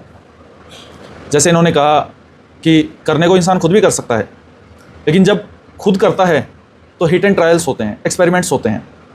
यहाँ पे दो अप्रोच फॉलो होती है, क्या तो आप एक्सपेरिमेंटल फेज़ के थ्रू आगे बढ़ो, एंड एक्सपेरिमेंट्स समय लेते हैं, इस बात से कोई नहीं नकार सकता। जब ये स्टूडेंट्स सिलेक्ट होते हैं ना, 515 कैंडिडेट सिलेक्ट हुए 2024 में, ये 515 कैंडिडेट्स नहीं है, 515 केस स्टडीज़ हैं। और हम देखते हैं उनमें से बहुत सारे एस्पिरेंट्स ऐसे होते हैं जो फर्स्ट अटैम्प्ट में क्लियर कर गया, बहुत एस्पिरेंट्स ऐसे हैं जिसका सेकंड अटैम्प्ट था, बहुत ऐसे हैं जिनका थर्ड था, हो सकता है इससे भी ज़्यादा हो। तो कभी बैठ के उस कैंडिडेट ने अगर वो एनालाइज करेगा, हम तो देखते हैं, हम बात करते हैं, इतनी इंटरेक्शन करते हैं, और हम जब आज ये यहाँ पे बैठे हैं तो हम ये भी देखते हैं कि जब ये यहाँ पे बैठे थे तब इनका क्या लेवल था और ये इन्होंने ऐसा क्या किया कि ये चेंज होके यहाँ से यहाँ पे आ गए। आप ऐसा क्या करोगे कि कल को आपको मैं यहाँ पे इनवाइट करूँ या किसी और कैंडिडेट को करूँ? और अगर जब इतना बड़ा कॉम्पिटिटिव एग्ज़ाम है जिसमें ज़्यादा संख्या में लोग फेल होते हैं पास होने के कंपेरेटिवली, तो फेल होने वाला क्या ऐसी गलती करता है कि वो फेल हुए जा रहा है, 2 अटैम्प्ट में भी, तीसरे अटैम्प्ट में भी, चौथे अटैम्प्ट में भी, ऐसे भी कैंडिडेट्स हैं। और आप एक बात से और एग्री करेंगे, अभी रिसेंट में भी मैंने एक पॉडकास्ट डाला था इस चीज़ के रिगार्डिंग, पर्सनी नाम की लड़की है, कि एक बार अगर एग्ज़ाम निकलने लग जाता है उस कैंडिडेट का बार बार एग्ज़ाम निकलता है। चाहे वो सीएपीएफ में बात करें या सिविल सर्विसेज में हम देखते हैं कि पहले आईआरएस बना, फिर आईपीएस बना, फिर आईएएस बना, रैंक इंप्रूव कर रहा है। वो कैसे हर साल एग्ज़ाम निकाल ले रहा है, सर्विस में रह के भी एग्ज़ाम निकाल ले रहा है। मतलब कुछ तो टेक्निक है, कुछ तो मंत्र उसके हाथ में ऐसा आ गया है कि जिससे उसको ये पता चल रहा है कि मैं इस पे एनर्जी लगाऊंगा तो कम समय में भी आउटपुट निकल आएगा। वहीं पे रोल आता है मेंटोर का, वहीं पे रोल आता है टीचर का, वहीं पे रोल आता है एक्सपर्टीज़ का। 2 कैंडिडेट्स में जो सबसे बड़ा डिफरेंस है ना, सेल्फ स्टडी में और हमारे साथ ये जुड़ने में। पहला, सेल्फ स्टडी पे अभी जो वीडियो बनाई कल रात, 3 घंटे की वीडियो आई है वो, जिसमें मैंने सिर्फ 60 क्वेश्चन ही डिस्कस किए हैं। अभी 50-60 क्वेश्चन की और आएगी। जीएस के 110 क्वेश्चन थे। आपको 10 सोर्स फ्रेगमेंटेड पढ़ने पड़ेंगे। हिस्ट्री के लिए भी 10 सोर्स आएंगे, उसमें एनसीईआरटी भी हैं, न्यू एनसीईआरटी से कुछ आ गया, ओल्ड एनसीईआरटी से कुछ आ गया, फिर जो स्टैंडर्ड बुक्स हैं, रेफरेंस बुक्स हैं, बहुत कुछ लोग सजेस्ट करते हैं तमिलनाडु बुक पढ़नी चाहिए, वो बुक पढ़नी चाहिए। उन सबको हमने एक जगह कंपाइल कर दिया। और भाई 10 चीज़ क्यों पढ़नी है उस इंसान को, वो ये एक किताब पढ़ ले। अब डिफरेंस कैंडिडेट टू कैंडिडेट ये आता है, उसने हमें भी पैसे दे दिए, हमसे वो किताब ले ली, लेकिन जीवन में उस किताब को खोला ही नहीं। तो किताब लेने से थोड़ी कोई अफसर बनता है, किसी के यहाँ पैसे देने से कोई अफसर थोड़ी बनता है, एडमिशन लेने से थोड़ी अफसर बनता है। मुझे इतने माता पिता आते हैं कि हमारे बच्चे को अफसर बना दोगे, मगर मैं नहीं बनाऊंगा, वो खुद बनेगा, मैं तो उसे काबिल बनाऊंगा, मेरे हाथ में थोड़ी है। It's a two sided game. मैं तो चाहूंगा ये जितने भी बैठे हैं सारे बन जाएं, इतनी वैकेंसी ही नहीं है हमारे पास जितने कैंडिडेट हैं, ऑनलाइन ऑफलाइन सारे मिला के इतने कैंडिडेट हैं, इतनी वैकेंसी ही नहीं है। तो ऑफ कोर्स कोई ना कोई तो पीछे रहेगा, लेकिन पीछे कौन रहेगा? जब मैं ये एनालाइज करता हूं बैठ के, तो मुझे ये पता रहता है कि आज जो मान लो कोई पर्सन है, इसने यहाँ पे एडमिशन ले लिया है, एक्स पर्सन ने, मुझे ये पता है क्योंकि अभी मेरी इंटरेक्शन होगी आपसे 1-1.5 महीना, मैं जब पढ़ाऊँगा तो मुझे पता रहेगा ये अप्रैल तक मेरे पास रहेगा भी या नहीं, या बीच में छोड़ जाएगा, तैयारी ही छोड़ जाएगा। बहुत सारे लोग तैयारी छोड़ जाते हैं।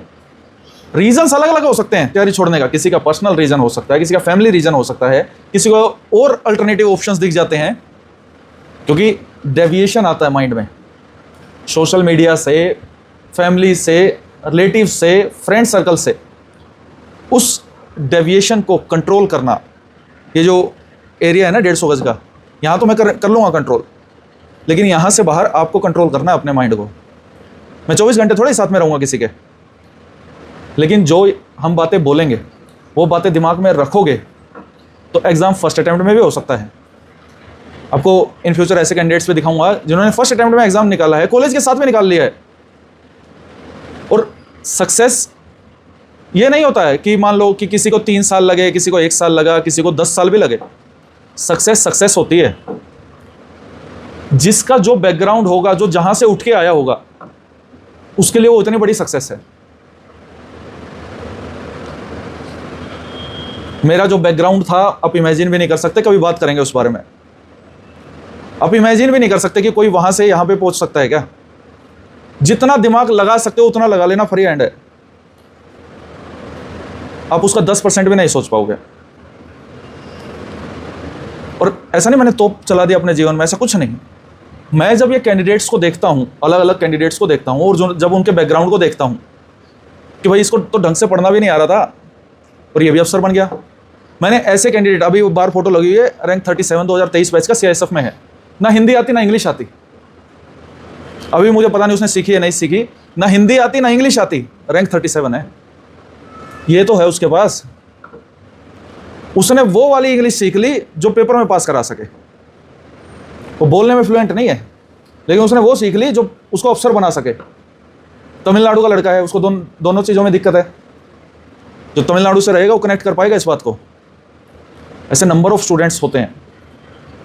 तो हमें उस चीज़ के अकॉर्डिंग अपने एफर्ट्स लगाने हैं। एक ही गोल दिखना चाहिए, 4 जुलाई। मुझे तो वही दिख रहा है, 19 जुलाई के बाद से मुझे वही दिख रहा है। पहले 19 जुलाई दिख रहा था, 19 जुलाई को मेरा आधा काम हो गया, क्योंकि इसमें पेपर की वेटेज बहुत ज़्यादा है, 450 नंबर के पेपर हैं। उसमें किसी ने एक्सेल कर लिया, उसका हाई चांस है कि सिलेक्शन हो जाएगा। अब उसको बस थोड़ा ट्रैक पे रहना है और कुछ नहीं। फिजिकल की प्रैक्टिस करता रहे, अपना पर्सनैलिटी डेवलपमेंट के लिए जो चीज़ें करनी है, पढ़ना है, हम जो गाइड करते रहते हैं वो फॉलो करता रहे, वो अच्छा कर लेगा जीवन में। और बहुत ऑप्शंस आते हैं यार, लाइफ बहुत बड़ी है, आप इमेजिन भी नहीं कर सकते आप लाइफ में कहाँ तक पहुँच सकते हैं। हम अभी से, आपने देखा होगा कि इतनी बड़ी बड़ी बिल्डिंग्स हैं कि 20वें माले की बिल्डिंग है, 30वें माले की बिल्डिंग है। कभी बिल्डिंग के नीचे खड़े होकर देखना, जब ऐसा करके देखेंगे क्या 30वें माले पे जो होगा वो व्यू क्लियर आएगा आपको? आंसर है नहीं आएगा। लेकिन जब 30वें माले से नीचे देखोगे तब आपको व्यू अलग नजर आएगा। 10वें पे जो खड़ा है उसको अलग नजर आएगा, जो 20वें पे खड़ा है अलग नजर आएगा। तो मतलब क्या है इस बात का? मतलब ये है जब हम वेरियस स्टेजेस पे पहुंचते हैं वहां से आगे की लाइफ दिखती है। अभी नहीं दिखती है वो, कि असिस्टेंट कमांडेंट बन के क्या होगा, वो असिस्टेंट कमांडेंट बनने के बाद ही पता चलेगा। अभी नहीं इमेजिन कर सकते। और मेरा पर्सनल इसमें ये बिलीव सिस्टम रहता है, पर्सनल मेरा ये चैलेंज रहता है। जो जैसे ये बोल रहे थे कि अलग अलग बैकग्राउंड के बच्चे आते हैं, IIT वाला है, ये मान लो कि बहुत इंटेलिजेंट बंदा है, ये खुद अपनी मेहनत से, अपनी स्किल से इतनी इंटेलिजेंस है कि पास्ट में इसने इतनी मेहनत कर रखी है, IIT की तैयारी कर रखी है, सारी चीज़ें हो रखी हैं, सब हो रखा है, और ये सक्षम है एग्ज़ाम निकालने में विदाउट माई हेल्प। तो इसकी लाइफ में मेरा कोई रोल नहीं है। लेकिन जो कैंडिडेट सक्षम नहीं है, जिसको एक हेल्पिंग हैंड की नीड है, वही मेरी सक्सेस है। वही तो असली चैलेंज है कि एवरेज बच्चे को अफसर बनवाने में हेल्प की, और उसमें भी मैं चाहे आपको कितना भी कंट्रीब्यूट कर लूं, कितना भी, मतलब कितना भी, वो आपके एफर्ट से कम ही रहेगा। क्योंकि मैं तो अपने लेवल पे एफर्ट करूंगा ना, मैं होलिस्टिक वे में एफर्ट करूंगा।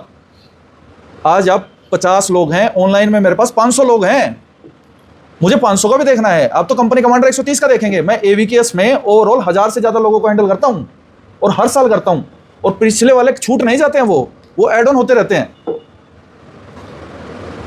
कुछ लोग बोलते हैं कैसे मैनेज करते हो। अभी परसों वाली वीडियो, रात को 3 बजे वीडियो बना के गया, इधर ही रहता हूँ मैं इस चक्कर में, 3 बजे वीडियो बना के गया मैं। फिर समय मैटर नहीं करता, क्योंकि मुझे ये था कि चाहिए मुझे वो कुछ चीज़ का त्याग करना होगा, हाँ कर लेंगे। नींद काम से ऊपर थोड़ी है। और जैसा कि सबने बताया, हर चीज़ का मज़ा है, मेहनत करने का भी मज़ा है। और वर्क जो होता है ना, काम जो होता है, जैसे मेरे लिए काम है, इट स्पीक्स लाउडेस्ट, लाउडर नहीं बोल रहा, लाउडेस्ट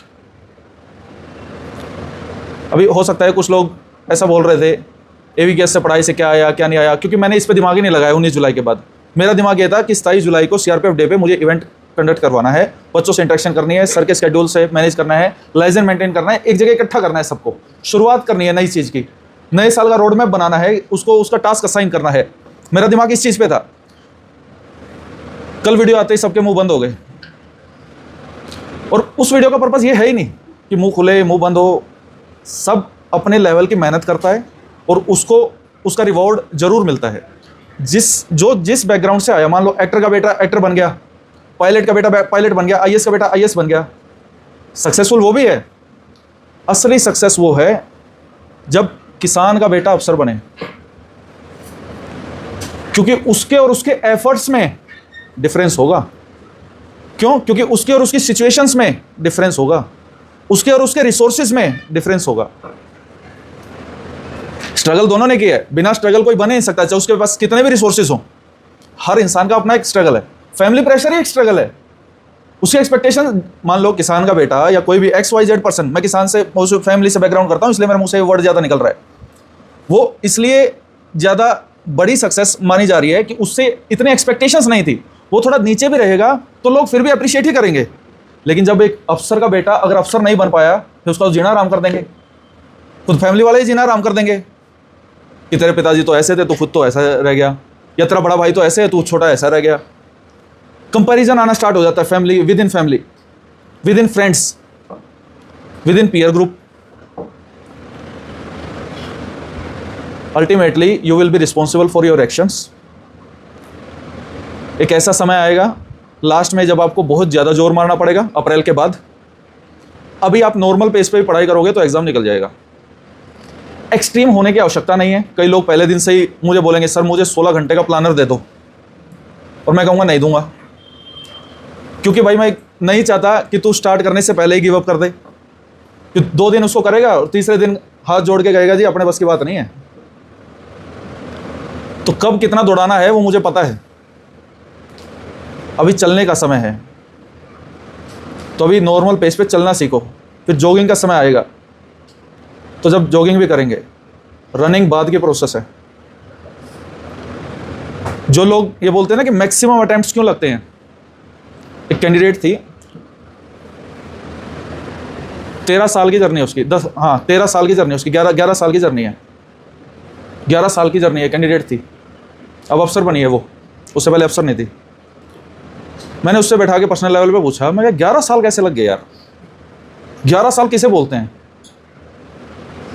सी साइड मुझे पता है जी कैसे लग गए। इतनी डिस्ट्रैक्शन आई और मैं डेविएट होती रही। कई साल तो तैयारी छोड़ दी, और फिर कुछ ऐसा इवेंट हुआ फिर से मन में आया कि तैयारी करनी है। और आज जीवन में मुझे ये मतलब नहीं, वो 33 साल की उम्र में अभी असिस्टेंट कमांडेंट बनी है। कैसे बनी है? 5 साल का रिलैक्सेशन कैटेगरी का और 5 साल का सेंट्रल गवर्नमेंट वाला।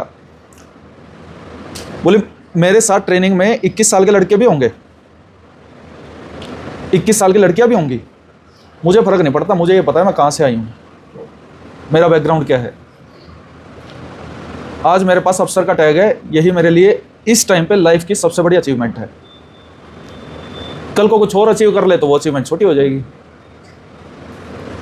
जब हम एक खिलौना मांगते हैं घर पे, छोटे थे, घर वालों से नहीं मिलता था, हाथ पैर मारते थे, रोते थे। कुछ लोग इस हद तक चले जाते थे, पैसे चुरा के खरीद लाते थे। हर तरीके का इंसान है, लेकिन जब वो खिलौना मिल जाता है तो 1 मिनट के लिए तो फूल होता है कि हाँ भाई सक्सेसफुल मैं ही हूँ जीवन में। देखने के लिए वो खिलौना है, लेकिन उसने एफर्ट मारे उस चीज़ के लिए। और थोड़े टाइम बाद जब वो 2-4 महीने हो जाते हैं, वो खिलौना, उसकी गर्दन कहीं होती है और वो खिलौना कहीं पड़ा होता है, उसकी कोई वैल्यू नहीं, क्योंकि तब नया खिलौने की तलाश में इंसान आगे बढ़ चुका होता है। आपकी लाइफ में हमेशा ऐसा रहा होगा कि 10वीं क्लास में ऐसा लग रहा होगा 10वीं हो जाए जैसे तैसे, 10वीं हो गई तो 12th हो जाए जैसे तैसे। सब ने एक ही गोली चिपकाई है कि ये कर लो तो ज़िंदगी सेट है। सब ने यही गोली चिपकाई है सबको, जो आपके एल्डर्स हैं, जो सीनियर्स हैं, कि 10वीं कर लो बेटा, इतने नंबर ले आओ, आगे सेट है। फिर 12वीं कर लो नॉन मेडिकल से या जो भी बैकग्राउंड से, फिर जीवन सेट है। फिर ग्रेजुएशन अच्छी जगह से कर लो या ये कर लो, फिर सेट करा देंगे। कुछ सेट नहीं होता। मैं यहाँ पे थ्रू आउट द ईयर आपको एक ही बात बोलूँगा, मेहनत करने से मत डरना। मेहनत करते रहे तो चीज़ें थोड़ी आसान होती रहेंगी। लाइफ बहुत कॉम्प्लिकेटिंग है और एक मिडिल क्लास फैमिली के पर्सन के लिए, चाहे वो जीवन में कुछ पैसा कमा ले, चाहे वो ओहदा कमा ले, उसके लिए कॉम्प्लिकेशंस आती रहेंगी।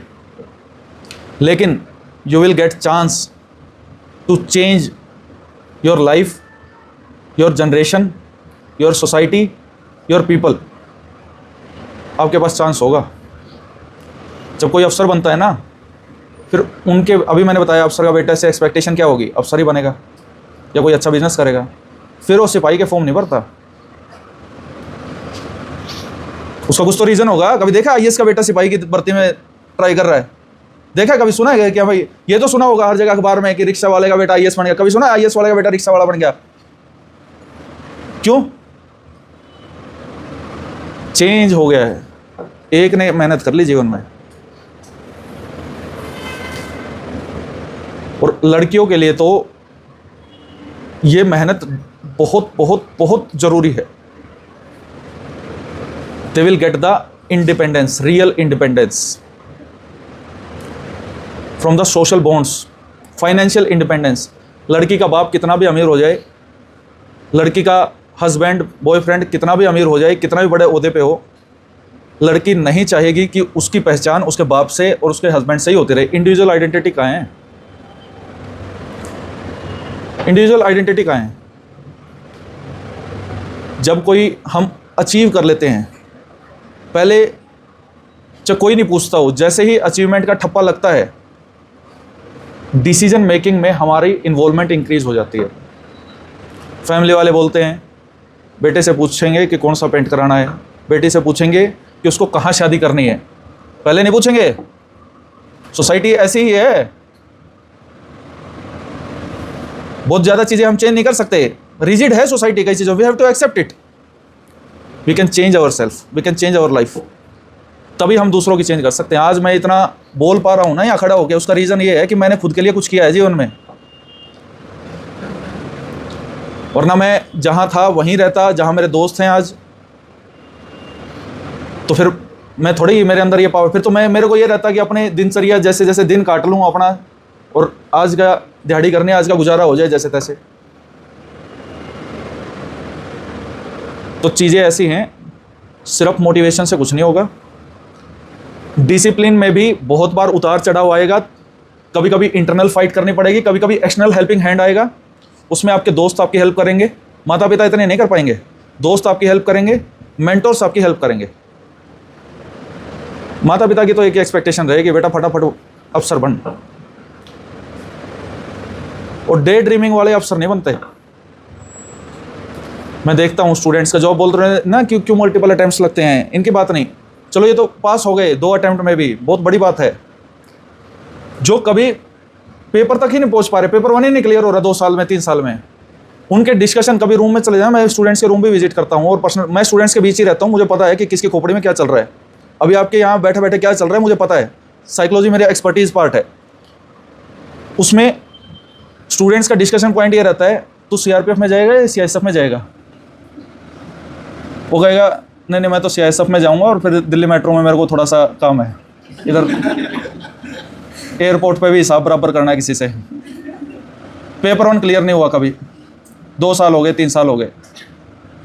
फिर से रिपीट करता हूँ, वर्क स्पीक्स लाउडेस्ट, एक्शंस बोलेंगे।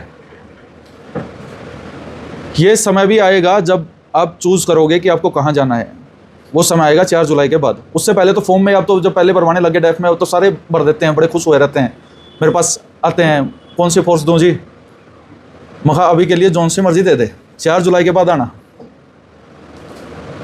जब एग्ज़ाम हो जाएगा ना फिर आना, फिर मज़ा है बात करने का। और उसमें भी अपनी एक बोल्डनेस है, उसमें भी अपनी एक स्ट्रेंथ है। अब इन्होंने सीआरपीएफ चूज़ की है, अपने पर्सनल रीज़न है, जो भी है, कोबरा दिखी या जो मर्जी दिखा। इतने रोल मॉडल्स हैं सीआरपीएफ में। ऑल इंडिया रैंक 35 पे सीआईएसएफ भी मिल सकती थी। चैलेंज एक्सेप्ट किया, throughout the life challenge accept किया। 2023 में भी इंटरव्यू दिया इन्होंने, नहीं हुआ। जब नहीं होता ना इंसान का, जैसे अभी रिजल्ट आएगा तो बहुतों का नहीं भी होगा। मान लो 400 लोग पास हुए, ये जो आपका 1515 इनके बैच में 1515 ये 515 जो कैंडिडेट पास हुए, इंटरव्यू तो 1500 लोगों ने दिया था, वो 1000 कहाँ हैं? वो भी मेरे टच में है, ऐसा नहीं उनको पीछे छूट गए हैं वो जीवन में, वो भी एक्सेल करेंगे अपनी लाइफ में। कोई खास डिफरेंस नहीं होता है उसमें, वो ठप्पे की बात है। और जब उस समय ऐसा लगता है जीवन में कि सब खत्म हो गया, ये हो गया, यार मेरा नाम क्यों नहीं आया लिस्ट में, मैंने तो इतनी मेहनत की थी XYZ। मैं बोलता हूँ कि कुछ चीज़ें होती हैं, समय लेती हैं, शायद डेस्टिनी में कुछ और लिखा था, लक का भी एक दो फैक्टर। उस समय उसको ऐसा लगता है क्यों ज्ञान दे रहे हो सर, अभी इस ज्ञान की ज़रूरत नहीं है। थोड़े टाइम के बाद वो ये कहते हैं बढ़िया हुआ, ऑल इंडिया गर्ल टॉपर का टैग तो सारी उम्र रहेगा, रहेगा नहीं रहेगा? बताओ, आप बताओ, क्या क्या क्या इनवाइट किया बताओ? पहले CAPF थोड़े बोला कि 24, इंट्रोडक्शन में क्या आया? ये तो टैग मिल गया ना सारी उम्र का, 23 में नहीं मिलता ये। तो कुछ चीज़ें गई हैं तो कुछ चीज़ें मिली भी हैं, और यही लाइफ है। बहुत चीज़ें ऐसी होंगी जो चैलेंजिंग होगी, बहुत चीज़ें ऐसी होंगी जो बेनिफिट प्रोवाइड करवाएंगी। वो आपको जब हम जून में बात करेंगे, एक बार नेक्स्ट ईयर जून में जब बात करेंगे, तब आपको समझ में आएंगी वो बातें। तब आपका लेवल बहुत हाई हो चुका होगा, नॉलेज के मामले में भी, पर्सनैलिटी के मामले में भी, हर एक चीज़ के बारे में। समझ में आया ना? वन डे प्रोसेस नहीं है, समय लगता है चीज़ों में। We can't produce a healthy baby by doing more efforts in 4 to 5 months। 9 महीने की प्रोसेस है तो 9 महीने ही लगेंगे। Healthy baby word, healthy word इस्तेमाल करना है तो उसके आगे उस प्रोसेस से नहीं खेल सकता कोई, चाहे कोई कितना भी 30 मार खाऊं। एग्री करते हो नहीं करते इस बात से? तो ये भी कुछ ऐसी ही प्रोसेस है। इट टेक्स टाइम, 8 महीने, 9 महीने, 10 महीने, लेकिन अगर सही डायरेक्शन में एफर्ट हो। ये गुब्बारे और रॉकेट की कहानी है, एनर्जी दोनों के पास है। बैलून में भी एनर्जी है और रॉकेट के पास भी एनर्जी है, डायरेक्शन का फर्क है बस। गुब्बारा फुला के छोड़ के देखना एक बार कमरे में, समझ में आ जाएगा उसकी डायरेक्शन। समझ में आप समझ ही नहीं पाओगे कहाँ जाने वाला है। एक बार उधर जाएगा, एक बार उधर जाएगा, एक बार उधर जाएगा, फिर गिर जाएगा। रॉकेट क्यों नहीं करता? उसको तो भेज देते हैं इतनी दूर अंतरिक्ष में। डायरेक्शन का खेल है, डायरेक्शन में हम कमी नहीं छोड़ते। We are best in this category, और इसीलिए मैं इसमें डटा हूँ कि भाई ये भी अब लाइफ टाइम अचीवमेंट है कि वी आर नंबर 1। ये भी बड़ी बात है। और वो नंबर 1 कोई 1 साल 6 महीने की कमाई नहीं हो, 11 साल हो गए, 11 साल। और ये जो पर्सनैलिटीज़ हैं, हमारी तो उम्र नहीं है यार इतनी जितनी सर्विस कराए। आपकी तो आधी उम्र होगी जितनी सर्विस कर ली। तो आप इस 20-25 साल की उम्र में इतना जानते हो, तो उसके 3 गुना करेंगे तो ये कितना जानते होंगे? ठीक है, this is all from my side.